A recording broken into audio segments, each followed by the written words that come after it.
നാമത്തിന് മഹത്വം ഉണ്ടാകട്ടെ. ದೇವರ ನಾಮವು ಮಹಿಮೆಗೊಳ್ಳಲಿ. ബുധനാഴ്ച വൈകിട്ട് നടന്നു വരുന്ന ഈ ബൈബിൾ സ്റ്റഡിയിലേക്ക് നിങ്ങളെല്ലാവരെയും ഹാർദമായി സ്വാഗതം ചെയ്യുന്നു. ಈ ಬುಧವಾರ ಸಂಜೆಯ ಈ ಒಂದು ಬೈಬಲ್ ಸ್ಟಡಿ ಈ ಕೂಟಕ್ಕೆ ನಿಮ್ಮನ್ನೆಲ್ಲ ನಾನು ಹಾರ್ದಿಕವಾಗಿ ಸ್ವಾಗತ ಮಾಡಿಕೊಳ್ಳುತ್ತೇನೆ. കൊരിന്ത്യ ലേഖനമാണ് നമ്മൾ പഠിച്ചുകൊണ്ടിരിക്കുന്നത്. ಕೊರಿಂಥಿಯ ಪತ್ರಿಕೆಯನ್ನು ನಾವು ಕಲಿಯುವರಾಗಿದ್ದೇವೆ. ഇന്നത്തെ ദിവസം നമുക്ക് 1 കൊരിന്ത്യർ 11 അധ്യായം അതിൻ്റെ 17 മുതൽ 34 വരെയുള്ള വാക്യങ്ങളിൽ നിന്ന് ചിന്തിക്കാം. ಇವತ್ತಿನ ಚಿಂತೆಗಾಗಿ 1 ಕೊರಿಂಥಿಯ 11ನೇ ಅಧ್ಯಾಯ 17ನೇ ವಾಕ್ಯದಿಂದ 34ನೇ ವಾಕ್ಯದವರೆಗೆ ನಾವು ಚಿಂತೆ ಮಾಡುವ. ഈ വേദഭാഗത്ത് കാണുന്നത് കർത്താവിൻ്റെ അത്താഴത്തെക്കുറിച്ചാണ്, ലോർഡ്സ് സപ്പർ. ಇಲ್ಲಿ ನಾವು ನೋಡಬಹುದು ಕರ್ತನ ಭೋಜನದ ಕುರಿತು ನಾವಿಲ್ಲಿ ನೋಡಬಹುದು. നമുക്കെല്ലാം അറിയുന്ന ഒരു വേദഭാഗമാണ്. കാരണം കർത്താവിൻ്റെ മേശ ഉള്ള ആ സൺഡേയിൽ നമ്മൾ പ്രധാനമായും വായിക്കുന്ന ഒരു വേദഭാഗമാണിത്. ನಮಗೆಲ್ಲ ಸುಪರಿಚಿತವಾಗಿರುವಂತಹ ವೇದವಾಕ್ಯವಾಗಿದೆ. ಪ್ರತ್ಯೇಕವಾಗಿ ಕರ್ತನ ಅಥವಾ ಕೆಲವು ಭಾನುವಾರ ದಿನಗಳಂದು ಕರ್ತನ ಮೇಜನ್ನು ನಾವು ಮಾಡುವವರು ಕೂಡ ಆಗಿದ್ದೇವೆ. ഇവിടെ പൗലോസ് പറയുന്നത്, ഞാൻ കർത്താവിൽ നിന്ന് പ്രാപിക്കുകയും നിങ്ങൾക്ക് ഏൽപ്പിക്കുകയും ചെയ്തത് എന്തെന്നാൽ, കർത്താവായ യേശുവിനെ കാണിച്ചു കൊടുത്ത രാത്രിയിൽ അവൻ യേശു കർത്താവ് അപ്പം എടുത്ത് സ്തോത്രം ചൊല്ലി നുറുക്കി. 1 ಕೊರಿಂಥಿಯ 11ನೇ 23ನೇ ವಾಕ್ಯ ಹೇಳ್ತುಂಟು, ನಾನು ನಿಮಗೆ ತಿಳಿಸಿಕೊಟ್ಟ ಉಪದೇಶವನ್ನು ಕರ್ತನಿಂದ ಹೊಂದಿದ್ದೇನು. ಅದೇನೆಂದರೆ, ಕರ್ತನಾದ ಯೇಸು ತಾನು ಹಿಡಿದುಕೊಡಲ್ಪಟ್ಟ ರಾತ್ರಿಯಲ್ಲಿ ರೊಟ್ಟಿಯನ್ನು ತೆಗೆದುಕೊಂಡು ದೇವರಿಗೆ ಸ್ತೋತ್ರ ಮಾಡಿ ಮುರಿದು. യേശു കർത്താവ് അവിടെ അപ്പം എടുത്തിട്ട് ഇത് അപ്പമാണെന്നല്ല പറഞ്ഞത്, ഇതെന്റെ ശരീരമാണെന്നാണ് പറഞ്ഞത്. ಯೇಸು ಕ್ರಿಸ್ತನು ರೊಟ್ಟಿಯನ್ನು ತೆಗೆದು ಕೈಯಲ್ಲಿ ಹಿಡಿದುಕೊಂಡು ಇದು ರೊಟ್ಟಿ ಎಂಬುದಾಗಿ ಹೇಳದೆ ಇದು ನನ್ನ ಶರೀರ ಎಂಬುದಾಗಿ ಹೇಳಿದ್ದಾನೆ. അതുപോലെ പാനപാത്രം എടുത്ത് വാഴ്ത്തിയിട്ട് പറഞ്ഞത് ഇത് വീഞ്ഞാണെന്നല്ല പറഞ്ഞത്, ഇതെന്റെ രക്തമാണ്. ಆಮೇಲೆ ಅಲ್ಲಿ ನಾವು ನೋಡ್ಬೋದು, ಆ ಪಾತ್ರನ ತೆಗೆದುಕೊಂಡು ಆಶೀರ್ವಾದ ಮಾಡಿ ಇದು ദ്രാക്ഷാരസ ಅಂತ ಹೇಳಲಿಲ್ಲ, ಬದಲಾಗಿ ಇದು ನನ್ನ ರಕ್ತ ಎಂಬುದಾಗಿ ಹೇಳಿದ್ದಾನೆ. അതുകൊണ്ടാണ് കർത്താവ് പറഞ്ഞത്, എന്നെ തിന്നുന്നവൻ എൻ മൂലം ജീവിക്കും. ಅದಕ್ಕೆ ಕರ್ತನು ಹೇಳಿದ್ದು, ನನ್ನನ್ನು ತಿನ್ನುವವನು ನನ್ನ ಮುಖಾಂತರ ಜೀವಿಸುವನಾಗಿದ್ದಾನೆ. അപ്പോൾ നാമും കർത്താവിൻ്റെ മേശയിലേക്ക് കടന്നു വരുമ്പോൾ, ആ കർത്താവിൻ്റെ മേശ, ആ ലോർഡ്സ് ടേബിൾ നമ്മുടെ മുമ്പിൽ ഇരിക്കുമ്പോൾ, ആ അപ്പത്തെയും വീഞ്ഞിനെയും കണ്ടിട്ട് ഇത് എവിടെ നിന്നോ ഏതോ ബേക്കറിയിൽ നിന്ന് വാങ്ങിയ ബ്രെഡാണ്, ഏതോ ബേക്കറിയിൽ നിന്ന് വാങ്ങിയ വീഞ്ഞാണെന്നല്ല ഓർക്കേണ്ടത്, ഇത് കർത്താവിൻ്റെ ശരീരവും രക്തവുമാണ് എന്നാണ് ഓർക്കേണ്ടത്. ಕರ್ತನ ಮೇಜಿನ ದಿನದಂದು ಮೇಜಲ್ಲಿ ರೊಟ್ಟಿ ಮತ್ತು ದ್ರಾಕ್ಷಾರಸ ಇರುವಾಗ ಇದು ಯಾವುದೋ ಬೇಕರಿಂದ ತಂದಂತಹ ಬ್ರೆಡ್ ಅಥವಾ ಬೇಕರಿಂದ ತಂದಂತಹ ದ್ರಾಕ್ಷಾರಸ ಎಂಬುದು ಚಿಂತೆ ಮಾಡದೆ ಇದು ಕರ್ತನ ರಕ್ತ ಶರೀರ ಎಂಬುದು ನಾವು ಚಿಂತೆ ಮಾಡಬೇಕು. കാരണം കർത്താവ് പറഞ്ഞ ആ പദമാണ് ഏറ്റവും ഇമ്പോർട്ടൻ്റ്. എന്നെ തിന്നുന്നവൻ, എൻ്റെ ശരീരം തിന്നുന്നവൻ, രക്തം കുടിക്കുന്നവൻ അതുമൂലം ജീവിക്കും, അവനിലേക്കൊരു ജീവൻ ട്രാൻസ്ഫർ ആകും. ಅದಕ್ಕೆ ಕರ್ತನು ಹೇಳ್ತಾ ಇದ್ದಾನೆ, ನನ್ನನ್ನು ತಿನ್ನುವನು ನನ್ನ ಮುಖಾಂತರವಾಗಿ ಜೀವಿಸ್ತಾನೆ. ಅಂದರೆ ಅವನ ಒಳಗೆ ಒಂದು ಜೀವವು ಟ್ರಾನ್ಸ್ಫರ್ ಆಗತ್ತೆ. നമ്മുടെ ശരീരത്തിന്റെ കേടുമാറ്റാൻ, നമ്മുടെ പ്രാണന്റെ കേടുമാറ്റാൻ, നമ്മുടെ ആത്മാവിലെ പ്രശ്നങ്ങൾ മാറ്റാൻ കർത്താവിന്റെ ശരീരത്തിന് മാത്രമേ പറ്റത്തുള്ളൂ. ಆಮೇಲೆ ನಮ್ಮ ಆತ್ಮಲಿರೋ ಕೇಡು, ಪ್ರಾಣದ ಮೇಲಿರೋ ಕೇಡು, ಇದನ್ನೆಲ್ಲ ಬದಲಾವಣೆ ಮಾಡಕ್ಕೆ ಕರ್ತನ ಶರೀರದಿಂದ ಮಾತ್ರವೇ ಸಾಧ್ಯ. നമ്മുടെ ശരീരത്തിൽ ഏത് കേടും ഏത് രോഗവും മാറ്റാൻ യേശുവിന്റെ ശരീരത്തിന് മാത്രമേ പറ്റൂ. ನಮ್ಮ ಶರೀರದಲ್ಲೂ ಯಾವ ರೋಗವೂ ಆಗಲಿ ಏನೇ ಆಗಲಿ ಅದನ್ನ ಬದಲಾವಣೆ ಮಾಡಕ್ಕೆ ಯೇಸುವಿನ ಶರೀರಕ್ಕೆ ಮಾತ್ರ ಸಾಧ್ಯ. നമ്മുടെ ജീവിതത്തിൽ ഏത് ശാപത്തെയും ഏത് ബന്ധനത്തെയും പൊട്ടിക്കാൻ അവന്റെ രക്തത്തിന് മാത്രമേ പറ്റത്തുള്ളൂ. ನಮ್ಮ ಜೀವಿತದಲ್ಲಿರುವ ಎಲ್ಲ ಶಾಪಗಳಾಗಲಿ ಯಾವ ಬಂಧನಗಳಾಗಲಿ ಇದನ್ನು ಮುರಿಯಕ್ಕೆ ಆತನ ರಕ್ತದ ಮುಖಾಂತರ ಮಾತ್ರ ಸಾಧ್ಯ. ഈ ലോകത്തിലെ പൈശാചിക ശക്തികൾ പേടിക്കുന്നത് നിങ്ങൾ പ്രാർത്ഥിക്കുമ്പോഴല്ല, നിങ്ങൾ യേശുവിന്റെ രക്തം പറയുമ്പോഴാണ്. ಆಮೇಲೆ ಈ ಲೋಕದ ದುರಾತ್ಮನ ಶಕ್ತಿ ಹೆದರುವುದು ನೀವು ಪ್ರಾರ್ಥಿಸುವಾಗ ಅಲ್ಲ, ಬದಲಾಗಿ ನೀವು ಯೇಸುವಿನ ರಕ್ತವನ್ನು ಅದರ ಬಗ್ಗೆ ಹೇಳುವಾಗ. മിസ്രൈം ദേശത്ത് നിന്ന് ഏകദേശം 20 ലക്ഷം ജനങ്ങളെ, ഇസ്രായേൽ മക്കളെ പുറപ്പെടുവിക്കുന്ന രാത്രിയിൽ പെസഹ കുഞ്ഞാടർക്കപ്പെട്ടു. ಆಮೇಲೆ ನಮಗೆ ಗೊತ್ತುಂಟು, ಐಗುಪ್ತ ದೇಶದಿಂದ ಅರೌಂಡ್ 20 ಲಕ್ಷ ಇಸ್ರಾಯೇಲ್ ಮಕ್ಕಳನ್ನ ಕರೆದುಕೊಂಡು ಬರುವಾಗ ಅದನ್ನ ಮಾರನೇ ದಿನ ರಾತ್ರಿಯಲ್ಲಿ ಪಾಸ್ಕಾ ಹಬ್ಬದ ಅನುಭವ ಅಥವಾ ಆ ಒಂದು ಕುರಿಯನ್ನು ಆಮೇಲೆ ಬಲಿ ಕೊಡುವ ದಿನ ಉಂಟಾಯಿತು. യേശുവിൻ്റെ ശരീരം നുറുക്കപ്പെട്ടതിൻ്റെ, യേശുവിൻ്റെ രക്തം ഒഴുക്കിയതിൻ്റെ ഒരു ഷാഡോയാണ്, ഒരു നിഴലാണ് മിസ്രൈം പാളയത്തിൽ നടന്ന ആ പെസഹ കുഞ്ഞാടിൻ്റെ അറക്കൽ. ಆಮೇಲೆ ನಮಗೆ ಗೊತ್ತುಂಟು, ಐಗುಪ್ತ ದೇಶದಲ್ಲಿ ನಡೆದಂತಹ ಪಾಸ್ಕಾ ಯಜ್ಞದ ಕುರಿಯ ಆ ಒಂದು ಯಜ್ಞ ಅದು ಯೇಸು ಕ್ರಿಸ್ತನ ರಕ್ತಕ್ಕೆ ಅದು ನೆರಳಾಗಿ ತೋರಿಸಲ್ಪಡುತ್ತಾ ಉಂಟು. ഈ ജനങ്ങളെ കുറിച്ച് നമുക്കറിയാം, അവർ 430 വർഷം ഫറവോയുടെ അടിമത്തത്തിന് കീഴിലായിരുന്നു, അടിമകളായിരുന്നു അവർ. ನಮಗೆ ಗೊತ್ತುಂಟು ಈ ಜನ ಇಸ್ರಾಯೇಲ್ ಮಕ್ಕಳು 430 ವರ್ಷ ಅವರು ಆ ಒಂದು ಐಗುಪ್ತ ದೇಶದಲ್ಲಿ ಫರೋಹನ ಕೈ ಕೆಳಗೆ ಕೆಲಸ ಮಾಡೋರಾಗಿದ್ದರು. അടിമകൾ എന്ന് പറഞ്ഞാൽ അടിമത്തത്തിനകത്ത് ജോലി ചെയ്യുന്നത് സുഖമുള്ള ജോലിയല്ല, എയർ കണ്ടീഷനകത്തിരുന്നുള്ള ജോലിയല്ല. അവരെ എല്ലാ അർത്ഥത്തിലും മാനസികമായും ശാരീരികമായും ഫറവോ പീഡിപ്പിച്ചുകൊണ്ടിരുന്നു. ಒಂದು ಒಬ್ಬನ ಕೈ ಕೆಳಗೆ ಕೆಲಸ ಮಾಡುವುದು ಎಂಬುದಾಗಿ ಹೇಳಿದರೆ, ಒಂದು ಜೀತದಾಳು ಅನುಭವ ಅಂತ ಹೇಳಿದರೆ ಅದು ಬಹಳ ಒಳ್ಳೆಯ ಕೆಲಸವಲ್ಲ, ಅದು ಬಹಳ ನೋವಿರುವುದು, ಕಷ್ಟ ಇರುವ ಕೆಲಸವಾಗಿದೆ. അപ്പോൾ ശരീരത്തിലും മനസ്സിലും മുറിവേറ്റവരാണ് ഈ 20 ലക്ഷം ജനങ്ങൾ എന്ന് പറയുന്നത്. ಅಂದರೆ ಇವರ ಕೆಳಗೆ ಕೆಲಸ ಮಾಡುವಾಗ ಅವರ ಮನಸ್ಸೆಲ್ಲ ಮುರಿದಿರುತ್ತೆ, ಅಂದರೆ ಶರೀರವು ಪ್ರಾಣವು ಎಲ್ಲ ಮುರಿದ ಅನುಭವದಲ್ಲಿ ಅಲ್ಲಿದ್ದರು. കാരണം അവരുടെ നിലവിളി സ്വർഗത്തിൽ വരെ കേൾക്കാൻ തക്കവണ്ണമുള്ള വളരെ ശക്തിയുള്ളതായിരുന്നു. ಅಂದ್ರೆ ಅವರ ಕೂಗು ಪರಲೋಕವರೆಗೆ ಕೇಳುವ ರೀತಿಯಲ್ಲಿ ಶಕ್ತವಾಗಿತ್ತು. അതുകൊണ്ടാണ് ദൈവം മോശയോട് പറഞ്ഞത്, എന്റെ ജനത്തിന്റെ കരച്ചിൽ ഞാൻ കേട്ടു. ಅದಕ್ಕೆ ಮೋಶೆಗೆ ದೇವರು ಹೇಳಿದ್ರು, ನನ್ನ ಜನರ ಕೂಗನ್ನ ನಾನು ಕೇಳಿದೇನು. അത്ര കഠിനമായിരുന്നു ഫറവോയുടെ ഉപദ്രവം, ಅಷ್ಟು ಕಠಿಣವಾಗಿತ್ತು ಫರೋಹನ ಉಪದ್ರವ. അപ്പോൾ അവിടെ നിന്നും ആ 430 വർഷത്തെ പ്രവാസ ജീവിതത്തെ മതിയാക്കി അതിനെ ഇല്ലാതാക്കി അവിടെ നിന്ന് ദൈവം അവരെ പുറപ്പെടുവിക്കുകയാണ്. ನಮಗೆ ಗೊತ್ತುಂಟು 430 ವರ್ಷದ ಅವರ ಜೀವನದ ಅನುಭವವನ್ನ ಅಲ್ಲಿಂದ ಬದಲಾವಣೆ ಮಾಡಿ ದೇವರು ಅವ್ರನ್ನ ಅಲ್ಲಿಂದ ಹೊರಡಿಸ್ತಾ ಇದ್ದಾನೆ. ഇനി മരുഭൂമിയിലൂടെ ഒരു ദീർഘയാത്ര അവർക്കുണ്ട്. ಇನ್ನು ಮರುಭೂಮಿಯಲ್ಲಿ ಒಂದು ದೀರ್ಘ ಯಾತ್ರೆ ಅವರಿಗುಂಟು. അപ്പോൾ ഈ മാനസികമായും ശാരീരികമായും പീഡിപ്പിക്കപ്പെട്ടവർ, മുറിവേറ്റവർക്ക് ഒരാശ്വാസം ലഭിക്കാതെ, ഒരു സൗഖ്യം ലഭിക്കാതെ അവർക്ക് ഈ യാത്ര ചെയ്യാൻ കഴിയത്തില്ല. ಹಾಗಿರುವಾಗ ಮಾನಸಿಕವಾಗಿಯೂ ಆತ್ಮಿಕವಾಗಿಯೂ ಒಂದು ನೋವುಂಟಾದವರು, ಮನ ಮುರಿದವರು, ಅವರು ಒಂದು ಸೌಖ್ಯಕ್ಕೆ ಒಳಗಾಗದೆ ಅವರಿಗೆ ಅಲ್ಲಿಂದ ಯಾತ್ರೆ ಮಾಡಕ್ ಆಗುವುದಿಲ್ಲ. ഈ മിസ്രൈമിൽ നിന്ന് പുറപ്പെടുന്ന ആ ജനങ്ങൾക്ക് വേണ്ടത് സ്വർണമോ വെള്ളിയോ പണമോ ഒന്നുമല്ല, അവരുടെ ശരീരത്തിനും മനസ്സിനും സൗഖ്യമാണ്, വിടുതലാണ് വേണ്ടത്. ಆಮೇಲೆ ಆ ಗುಲಾಮಗಿರಿಯಿಂದ ಹೊರಟಂತ ಇಸ್ರಾಯೇಲ್ ಮಕ್ಕಳಿಗೆ ಬೇಕಾದದ್ದು ಬಂಗಾರವೋ ಬೆಳ್ಳಿಯೋ ಅದು ಯಾವುದೂ ಅಲ್ಲ ಅವರಿಗೆ ಬೇಕಾಗಿದ್ದು, ಬದಲಾಗಿ ಅವರ ಶರೀರದಲ್ಲಿ ಉಂಟಾದ ಗಾಯಗಳು, ಮನಸ್ಸಿಗೆ ಉಂಟಾದ ಗಾಯಗಳಿಗೆ ಒಂದು ಸೌಖ್ಯ ಬೇಕಿತ್ತು. അതുകൊണ്ടാണ് ദൈവം അവരോട് കൽപ്പിച്ചത്, ഓരോ കുടുംബവും ഓരോ ആടിനെ എടുക്കുക, ആ ആടിനെ അറക്കുക, പുളിപ്പില്ലാത്ത അപ്പം കൊണ്ട് നിങ്ങൾ ഉത്സവം ആചരിക്കുക. ಅದಕ್ಕೆ ದೇವರವರಿಗೆ ಹೇಳಿದರು, ನೀವು ಒಂದೊಂದು ಗುಂಪು ಒಂದೊಂದು ಕುರಿಯನ್ನ ಕಡಿಬೇಕು, ನಂತರ ಹುಳಿ ಇಲ್ಲದ ರೊಟ್ಟಿಯಿಂದ ಹಬ್ಬವನ್ನ ಮಾಡಬೇಕು ಎಂಬುದಾಗಿ. ആ അപ്പത്തെ തിന്നത്, ആ കുഞ്ഞാടിന്റെ മാംസത്തെ അവർ കഴിച്ചത്, അവർ യേശുവിനെ ഭക്ഷിച്ചതിന് തുല്യമായിരുന്നു. ಅವರ ಆ ರೊಟ್ಟಿಯನ್ನ ತಿಂದದ್ದು, ಆ ಕುರಿಮರಿಯ ಮಾಂಸವನ್ನು ತಿಂದದ್ದು, ಅದು ಯೇಸುವನ್ನ ಸ್ವೀಕಾರ ಮಾಡಿದಕ್ಕೆ ಒಂದು ಹೋಲಿಕೆಯಾಗಿದೆ. അവരുടെ ശരീരത്തിന്റെ കേടുപാടുകൾ മാറ്റാൻ യേശുവിന്റെ ശരീരത്തെ അവർ ഭക്ഷിച്ചു. ಅವರ ಶರೀರದ ಗಾಯಗಳು ಬದಲಾವಣೆಗೊಳ್ಳಕ್ಕೆ ಅವರು ಯೇಸುವಿನ ಶರೀರವನ್ನ ಸ್ವೀಕಾರ ಮಾಡಿದರು. ലോകത്തിലെ ഏറ്റവും വലിയ മെഡിക്കൽ ക്യാമ്പായിരുന്നു അവിടെ നടന്നത്. 20 ലക്ഷം ജനങ്ങൾക്ക് കൊടുത്ത മെഡിസിൻ ആയിരുന്നു യേശുവിന്റെ ശരീരം. ಆಮೇಲೆ ಲೋಕದಲ್ಲಿ ನಡೆದಂತ ಅತಿ ದೊಡ್ಡ ಮೆಡಿಕಲ್ ಕ್ಯಾಂಪೇ ಅದೇ ಆಗಿತ್ತು. 20 ಲಕ್ಷ ಜನರಿಗೆ ಒಂದು ಮೆಡಿಸಿನ್ ಅನ್ನ ಕೊಡುವಂತಾಯಿತು. അവിടെ വചനം പറയുന്നത്, ആ പുറപ്പെട്ട ജനം 20 ലക്ഷം ജനങ്ങൾക്കകത്ത് ഒരുത്തൻ പോലും രോഗിയായിരുന്നില്ല. ವಾಕ್ಯ ಹೇಳುತ್ತಾ ಉಂಟು, ಅಲ್ಲಿ ಹೊರಟಂತ ಗುಲಾಮಗಿರಿಯಿಂದ ಹೊರಟಂತಹ 20 ಲಕ್ಷ ಜನರಲ್ಲಿ ಒಬ್ಬರು രോഗികളാಗಲಿಲ್ಲ. രാജകൊട്ടാരത്തിനകത്ത് രാജകീയ ഭക്ഷണം കഴിച്ച് അതിനകത്ത് ഇരിക്കുന്ന കുഞ്ഞുങ്ങൾ മരിച്ചു വീഴുമ്പോൾ, അതിനകത്ത് ചിലർ രോഗികളായിരിക്കുമ്പോൾ, ഇതാ പ്രവാസത്തിലിരുന്ന 430 വർഷം അടിമത്തത്തിലിരുന്ന ശരീരത്തിനും മനസ്സിനും മുറിവേറ്റ ഒരു ജനതയെ നോക്കി പറയുക, ഒരുത്തൻ പോലും രോഗിയായിരുന്നില്ല, കാരണം അവർ യേശുവിന്റെ ശരീരം ഭക്ഷിച്ചു.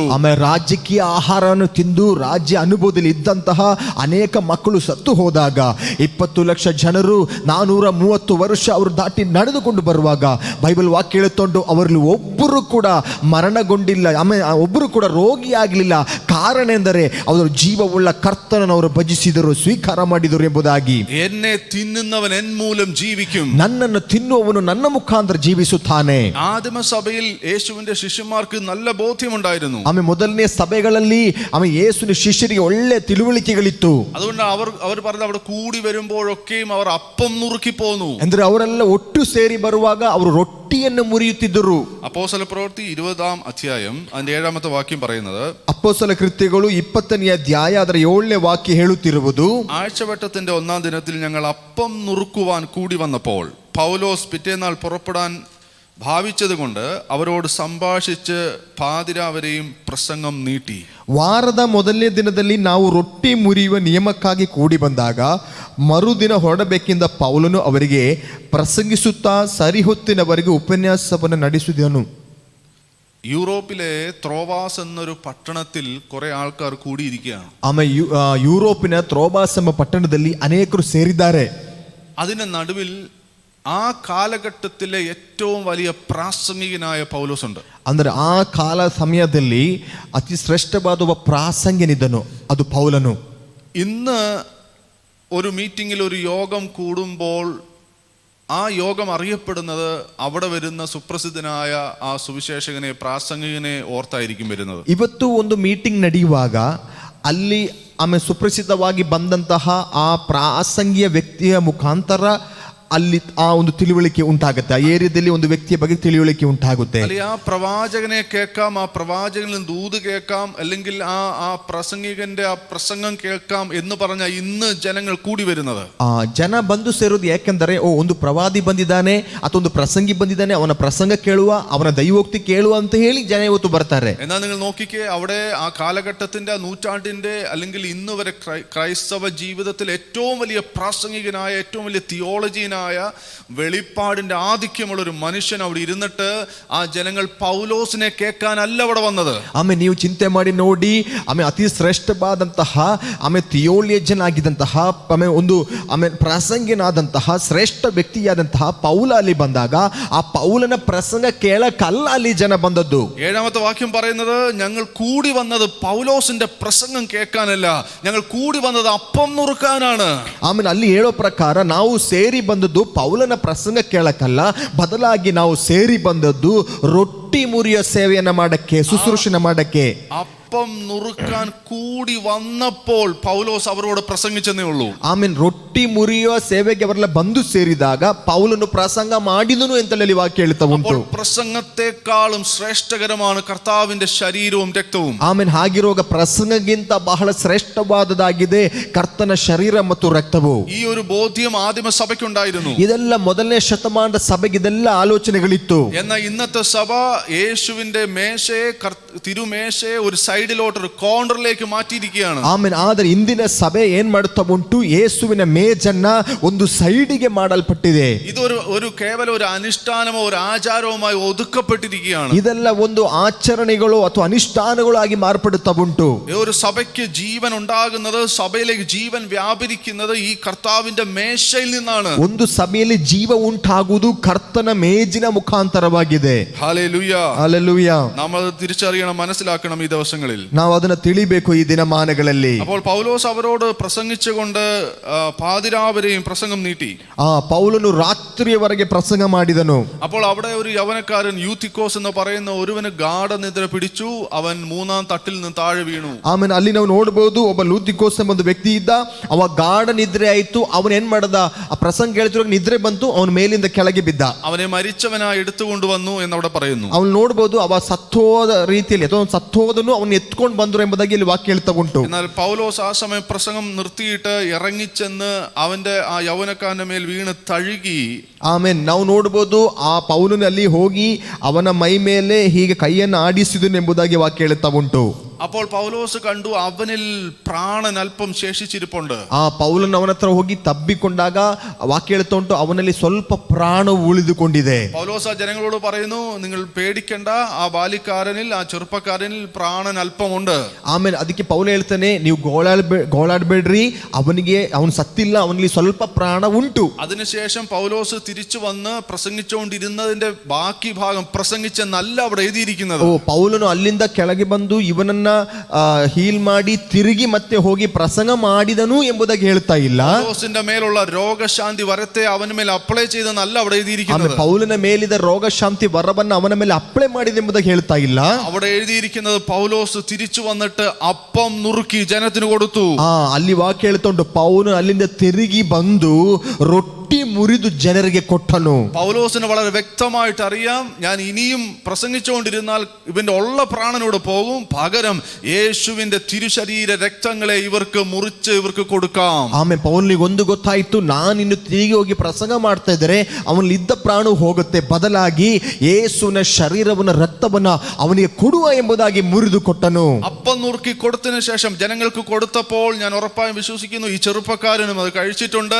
ഇത് യേശുവിന്റെ ശരീരവും യേശുവിന്റെ രക്തവും പാനം ചെയ്ത് കഴിഞ്ഞപ്പോൾ അവനിൽ ജീവൻ പൂർണ്ണമായി വെളിപ്പെട്ട് വന്നു കാണും. ವಾಕ್ಯಗಳ ಪ್ರಕಾರ ನೋಡಿದರೆ ಆ ರೊಟ್ಟಿ ಮುರಿದು ಅವನಿಗೆ ಕೊಟ್ಟಾಗ ಆಮೇಲೆ ನಾನೊಂದು ತಿಳಿತೇನೆ, ಅವನು ತಿಂದಿದ್ದಾನೆ.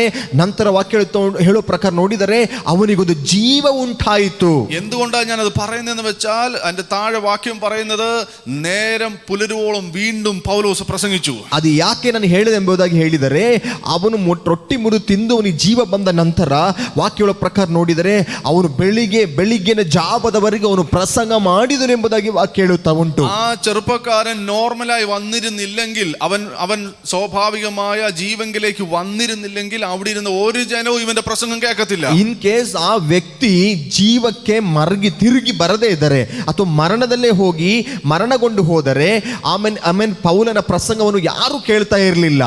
അപ്പം നുറുക്കി തിന്ന് പുലരുവോളം സംഭാഷിച്ച് പുറപ്പെട്ടു പോയി. ಅಲ್ಲಿ ಹೇಳೋ ಪ್ರಕಾರ ಅವನು ಮೇಲಕ್ಕೆ ಹೋಗಿ ರೊಟ್ಟಿ ಮುರಿದು ಊಟ ಮಾಡಿ ಬಹಳ ಹೊತ್ತು ಬೆಳಗಾಗುವ ತನಕ ಸಲ್ಲಾಪ ಮಾಡಿ ಹಾಗೆ ಹೊರಟು ಹೋದನು. Hallelujah, hallelujah. ആദിമ സഭയ്ക്ക് വളരെ വ്യക്തമായി അറിയാമായിരുന്നു ഈ അപ്പം നുറുക്കലിന്റെ ഇമ്പോർട്ടന്റ്. ಮೊದಲನೇ ಶತಮಾನದ ಸಭೆಗೆ ಬಹಳ ಒಳ್ಳೆ ರೀತಿಯಲ್ಲಿ ಗೊತ್ತಿತ್ತು ಈ ಒಂದು ರೊಟ್ಟಿ ಮುರಿಯುವಿಕೆಯ ಇಂಪಾರ್ಟೆನ್ಸ್ ಅನ್ನ. യേശു കർത്താവ് അതുകൊണ്ടാണ് പറഞ്ഞത്, ഇത് എന്നെ തിന്നുന്നവൻ എൻ മൂലം ജീവിക്കും. ಯೇಸು ಕರ್ತನು ಅದಕ್ಕೆ ಹೇಳಿದನು, ನನ್ನನ್ನು ತಿನ್ನುವನು ನನ್ನ ಮುಖಾಂತರ ಜೀವಿಸುತ್ತಾನೆ. അപ്പോൾ നമ്മിൽ ഒരു ജീവൻ വെളിപ്പെടാൻ, നമ്മിലെ മരണം മാറിപ്പോകാൻ യേശുവിന്റെ തിരുശരീര രക്തം അതേപോലെ ആ വിശ്വാസത്തോടെ അതിനെ ഏറ്റെടുക്കാൻ നമുക്ക്. ಆಮೇಲೆ ನಮ್ಮಲ್ಲಿ ಒಂದು ಮರಣವು ಬದಲಾವಣೆಗೊಳ್ಳಕ್ಕೆ, ಒಂದು ಜೀವ ಉಂಟಾಗಬೇಕಾದರೆ ಆ ಒಂದು ಆಮೇಲೆ ರೊಟ್ಟಿಯನ್ನ ಆಮೇಲೆ ದ್ರಾಕ್ಷಾರಸವನ್ನ ಆ ಒಂದು ಆಮೇಲೆ ಮಾಂಸವು ರಕ್ತವಾಗಿ ನಾವು ಅದನ್ನ ಪಡೆದುಕೊಳ್ಳಬೇಕು. പുതിയ നിയമത്തിൽ നോക്കുമ്പോൾ ഈ ഭാഗത്താണ് യേശു കർത്താവ് ഈ അപ്പ വീഞ്ഞുകളെ ഇൻട്രൊഡ്യൂസ് ചെയ്യുന്നത്. ಆಮೇಲೆ ಹೊಸ ಒಡಂಬಡಿಕೆಯಲ್ಲಿ ನೋಡಿದರೆ ಈ ಒಂದು ಅಧ್ಯಾಯದಲ್ಲೇ ಆಮೇಲೆ ಆತನು ಆ ರೊಟ್ಟಿ ಮಾಂಸವನ್ನ ಇಂಟ್ರೊಡ್ಯೂಸ್ ಮಾಡ್ತಾ ಇದ್ದಾನೆ. ഈ അധ്യായത്തിലല്ല, യേശുവാണ് അപ്പവും വീഞ്ഞും. പുതിയ നിയമത്തിൽ വരുമ്പോൾ യേശുവാണ് അപ്പവും വീഞ്ഞും ഇൻട്രൊഡ്യൂസ് ചെയ്യുന്നത്. ಹೊಸ ಒಡಂಬಡಿಕೆ ಬರುವಾಗ ಯೇಸು ಸ್ವಾಮಿಯೇ ಈ ಒಂದು ರೊಟ್ಟಿ ಮತ್ತು ಅಥವಾ ಈ ಒಂದು ಮಾಂಸ ಆಮೇಲೆ ರಕ್ತವನ್ನ ಇಂಟ್ರೊಡ್ಯೂಸ್ ಮಾಡ್ತಾ ಇದ್ದಾನೆ. എന്നാൽ ബൈബിൾ ആകമാനം നോക്കിയാൽ, പഴയ നിയമം പുതിയ നിയമം നോക്കിയാൽ ഇവിടെ അല്ല യേശു, ഈ സുവിശേഷങ്ങളിൽ യേശു അല്ല ആദ്യമായി അപ്പം വീഞ്ഞുകളെ ഇൻട്രൊഡ്യൂസ് ചെയ്യുന്നത്. ಆದರೆ ಬೈಬಲ್ ಪೂರ್ತಿಯಾಗಿ ನೋಡಿದರೆ ಮೊದಲನೇದಾಗಿ ಈ ಒಂದು ರೊಟ್ಟಿ ಮತ್ತು ದ್ರಾಕ್ಷರಸನ್ನ ಆಮೇಲೆ ಇಂಟ್ರೊಡ್ಯೂಸ್ ಮಾಡಿದ್ದು ಯೇಸುವಲ್ಲ. ഉൽപ്പത്തിയുടെ പുസ്തകം 14-ാം അധ്യായം നിങ്ങൾ വായിക്കുമ്പോൾ, ആദികാണ്ഡ 14ನೇ ಅಧ್ಯಾಯ ಓದುವಾಗ അവിടെ ലോത്തിനെയും അവന്റെ കൂടെയുള്ളവരെയും കുറെ ആൾക്കാർ വന്ന് പിടിച്ചുകൊണ്ട് പോകുന്നത് കാണാം. ನಮಗೆ ಗೊತ್ತು, ಲೋಟನನ್ನ ಮತ್ತು ಅವನ ಒಟ್ಟಿಗಿದ್ದವರನ್ನ ಹಿಡ್ಕೊಂಡು ಹೋಗೋದನ್ನು ನಾವು ನೋಡಬಹುದು. അബ്രഹാമും അവന്റെ കൂടെയുള്ള കൂട്ടാളികളും യോദ്ധാക്കളും ചേർന്ന് പോയി ഫൈറ്റ് ചെയ്ത് യുദ്ധം ചെയ്ത് ഇവരെ വിടുവിച്ച് തിരിച്ചു കൊണ്ടുവരുന്ന ഒരു കാഴ്ച നമുക്ക് കാണാൻ കഴിയും. ಅಬ್ರಹಾಮನು ಜೊತೆಗಿದ್ದವರು ಹೋಗಿ ಫೈಟ್ ಮಾಡಿ ಲೋಟನ್ನ ಪುನಃ ತಿರುಗಿ ಕರೆದುಕೊಂಡು ಬರೋದನ್ನು ನಾವು ನೋಡಬಹುದು. അബ്രഹാമിന്റെ 5 ഇരട്ടിയുള്ള ഒരു സൈന്യത്തോടാണ് അബ്രഹാം യുദ്ധം ചെയ്തത്. ಆಮೇಲೆ ಅಬ್ರಹಾಮನಿಗಿಂತ 5 ರಷ್ಟು ಹೆಚ್ಚಿರುವ ಸೈನಿಕರೊಟ್ಟಿಗೆ ಯುದ್ಧ ಮಾಡಿದ್ದಾನೆ. നമുക്കറിയാം, പഴയ കാലത്ത് യുദ്ധം ചെയ്യുന്നത് സ്ട്രെയിറ്റ് ആണ്, നേർക്ക് നേർ നിന്നുകൊണ്ടാണ്, വാളും അമ്പും വില്ലും ഒക്കെ കൊണ്ടാണ് യുദ്ധം ചെയ്യുന്നത്. ಹಳೆ ಕಾಲದಲ್ಲಿ ನಾವು ನೋಡಬಹುದು, ಯುದ್ಧ ಮಾಡುವಾಗ ಅವರು ನೇರವಾಗಿ ಮುಖಾಮುಖವಾಗಿ ಯುದ್ಧ ಮಾಡ್ತಾರೆ. ಅವರು ಈಟಿ ಖಡ್ಗವನ್ನೆಲ್ಲ ಇಟ್ಕೊಂಡು. 2 കൂട്ടർക്കും മുറിവുകൾ പറ്റും. 2 ಜನಕ್ಕೂ ಗಾಯಗಳಾಗಬಹುದು. ഏറ്റവും കൂടുതൽ മുറിവുകൾ പറ്റിയ, ഏറ്റവും കൂടുതൽ നാശനഷ്ടങ്ങൾ പറ്റിയവർ തോക്കും, കുറവ് നാശനഷ്ടങ്ങൾ വന്നവർ ജയിക്കും. ಆಮೇಲೆ ಅತಿ ಹೆಚ್ಚು ನಾಶ ನಷ್ಟಗಳು ಉಂಟಾದವರು ಸೋಲುತ್ತಾರೆ, ಕಡಿಮೆ ನಾಶನಷ್ಟ ಉಂಟಾದವರು ಗೆಲ್ಲುತ್ತಾರೆ. അപ്പോൾ അങ്ങനെയെങ്കിൽ ഈ അബ്രഹാമിനും കൂട്ടാളികൾക്കും മുറിവുകൾ പറ്റിയിട്ടുണ്ട്, നാശനഷ്ടങ്ങൾ പറ്റിയിട്ടുണ്ട്. ಹಾಗಿರುವಾಗ ಅಬ್ರಹಾಮನಿಗೂ ಜೊತೆಗಾರರಿಗೂ ನಾಶನಷ್ಟಗಳು ಗಾಯಗಳೆಲ್ಲ ಉಂಟಾಗಿದೆ. ലോത്തിനെ തിരിച്ചു പിടിക്കാൻ അവർ അങ്ങോട്ട് പുറപ്പെട്ടതുപോലെ ആയിരിക്കില്ല അവർ തിരിച്ചു വന്നത്. ಆಮೇಲೆ ಲೋಟನ್ನ ಕರೆದುಕೊಂಡು ಬರಕ್ಕೆ ಅವ್ರು ಯಾವ ರೀತಿ ಹೋದರೋ ಆ ರೀತಿ ಆಗಿರುವುದಿಲ್ಲ. ಅವರು ರಿಟರ್ನ್ ಬರುವಾಗ അവർ മുറിവേറ്റവരായിരിക്കാം, രക്തം വാർന്നു പോയവർ അതിനകത്തുണ്ടായിരിക്കാം, ക്ഷീണിച്ചവരുണ്ടായിരിക്കാം, മാനസികമായി തകർന്നവരുണ്ടായിരിക്കാം. ഇങ്ങനെ പല തരത്തിലുള്ള ഒരു കൂട്ടമായിട്ടാണ് അവർ തിരിച്ചു വരുന്നത്. ಅಲ್ಲಿ ಗಾಯಾಳುಗಳು ಇರಬಹುದು, ರಕ್ತ ಸೋರಿಸಲ್ಪಟ್ಟವರು ಇರಬಹುದು, ಆಮೇಲೆ ನೋವಿನಲ್ಲಿ ಇರೋರು ಇರಬಹುದು. ಈ ರೀತಿ ಅನೇಕ ವ್ಯಕ್ತಿಗಳಾಗಿರ್ಬೋದು ಅಲ್ಲಿಂದ ತಿರುಗಿ ಬಂದಿರುವುದು. അവർ തിരിച്ചു വരുമ്പോൾ ഷേവാ താഴ്വര അല്ലെങ്കിൽ രാജ താഴ്വര എന്ന സ്ഥലത്ത് ഏദോം രാജാവ് അവരെ എതിരേറ്റ് ചെല്ലുന്നു. ಆಮೇಲೆ ಅಲ್ಲಿ ನಾವು ಅವರು ತಿರುಗಿ ಬರುವಾಗ ಆಮೇಲೆ ಶೇಬಾ ಕಣಿವೆ ಅಥವಾ ರಾಜ ಕಣಿವೆ ಅಲ್ಲಿ ಒಬ್ಬ ರಾಜನು ಅವರನ್ನ ಏದೋಮ್ ರಾಜನು ಅವರನ್ನ ಆಮೇಲೆ ಎದುರುಗೊಳ್ಳುತ್ತಾ ಇದ್ದಾನೆ. ആ രാജ താഴ്വരയിൽ വെച്ച് തന്നെ കാണാൻ കഴിയുന്നു ശാലേം രാജാവ് മൽക്കീസേദക്ക് അബ്രഹാമിനെ എതിരേറ്റു വരുന്നു. ಅಲ್ಲಿ ನಾವು ನೋಡಬಹುದು ಶಾಲೋಮ್ ರಾಜನಾದ ಮೆಲ್ಕಿಸೆದೇಕನು ಆಮೇಲೆ ಅವನ ಮುಂದೆ ಎದುರುಗೊಳ್ಳುವುದನ್ನು ನೋಡಬಹುದು. ഇവിടെയാണ് അപ്പവും വീഞ്ഞും ബൈബിളിൽ ആദ്യമായി ഇൻട്രൊഡ്യൂസ് ചെയ്യുന്നത്. ಇಲ್ಲಿ ಮೊದಲನೇದಾಗಿ ರೊಟ್ಟಿ ಮತ್ತು ದ್ರಾಕ್ಷಾರಸವನ್ನ ಇಂಟ್ರೊಡ್ಯೂಸ್ ಮಾಡ್ತಾ ಇದ್ದಾರೆ. മൽക്കീസേദക്കിനെ കുറിച്ച് പറയുമ്പോൾ അവൻ ദൈവത്തിന്റെ പുരോഹിതൻ എന്ന് പറയുന്നു. ಆಮೇಲೆ ಮಲ್ಕಿಸೆದೇಕನ ಕುರಿತು ವಾಕ್ಯ ಹೇಳುವಾಗ ಅವನು ದೇವರ ಪುರೋಹಿತನು, ಯಾಜಕನು ಎಂಬುದಾಗಿ ವಾಕ್ಯ ಹೇಳುತ್ತಾ ಉಂಟು. അവനെ കുറിച്ച് ഉൽപ്പത്തി 14 അധ്യായത്തിൽ മാത്രം പറഞ്ഞു നിർത്തുന്നില്ല. ಅವನ ಕುರಿತು ಆದಿಕಾಂಡ 14ನೇ ಅಧ್ಯಾಯದಲ್ಲಿ ಮಾತ್ರ ಹೇಳಿ ನಿಲ್ಲಿಸುತ್ತಾ ಇಲ್ಲ.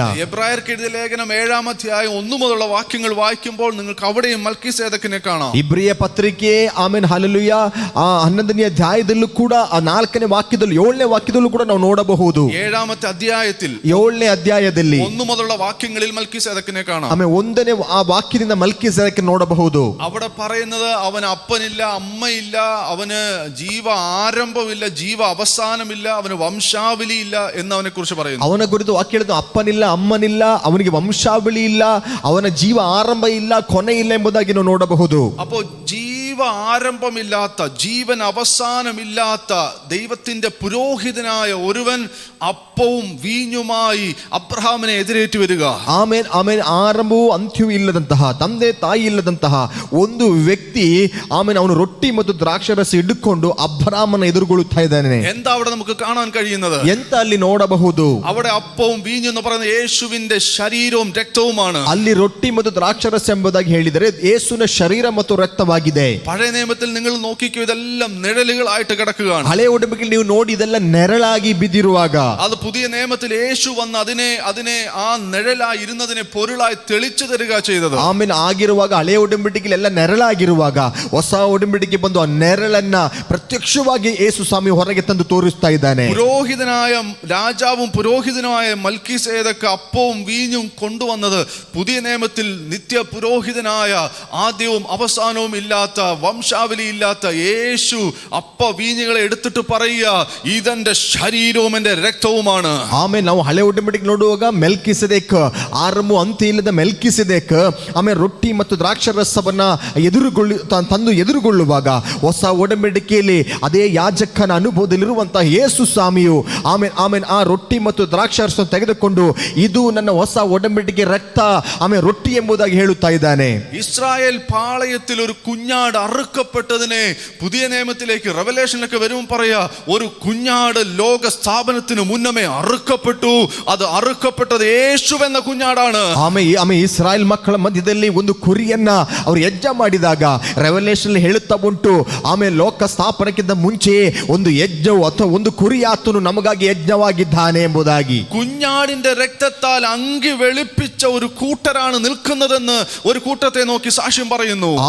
ಆ ಒಂದು ಯಜ್ಞದ ಕುರಿಯ ರಕ್ತದ ಮುಖಾಂತರವಾಗಿ ಇವರು ಬಟ್ಟೆಯನ್ನ ಬಿಳುಪು ಮಾಡಿದ್ದಾರೆ ಎಂಬುದಾಗಿ ಯೇಸುವಿನ ಕುರಿತು ಸಾಕ್ಷಿ ಹೇಳುತ್ತಾ ಇದ್ದಾರೆ. പഴയ നിയമത്തിൽ ഈ കുഞ്ഞാടിന്റെ രക്തം കട്ടളപ്പടിയിന്മേൽ അവിടെ അത് പൂശിയപ്പോഴാണ് മരണത്തിന്റെ ദൂതൻ അവിടുന്ന് വഴിമാറിപ്പോയത്. ಹಳೆ ಒಡಂಬಡಿಕೆಯಲ್ಲಿ ಯಜ್ಞದ ಕುರಿಯ ರಕ್ತವನ್ನ ಅವರ ಬಾಗಿಲ ಪಡಿಯಲ್ಲಿ ಹಚ್ಚಿದಾಗ ಆಮೇಲೆ ಅಲ್ಲಿ ಸಂಹಾರ ದೂತನು ಎಂಟ್ರಿ ಕೊಡದೆ ಹೋದನು. ആ മരണദൂതൻ യേശുവിന്റെ രക്തമാണ് അവിടെ കണ്ടത്. ಆ ಮರಣ ದೂತನು, ಆ ಸಂಹಾರ ದೂತನು ಯೇಸುವಿನ ರಕ್ತವನ್ನ ಕಂಡನು.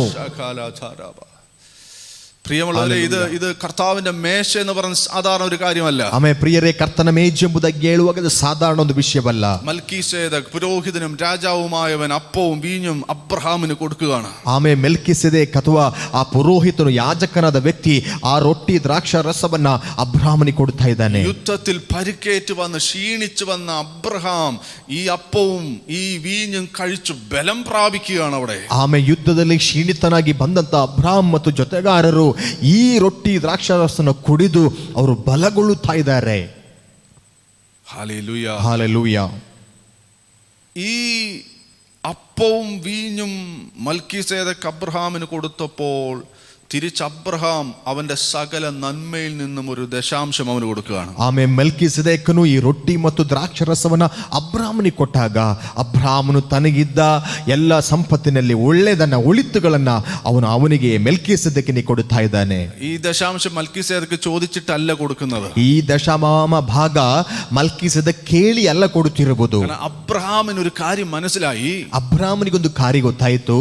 ഈ മൽക്കീസേദെക്ക് എനിക്ക് തന്നത് കേവലം ഒരു അപ്പവും ഒരു വീഞ്ഞും അല്ല, അവൻ എനിക്ക് തന്നത് ജീവനാണ്.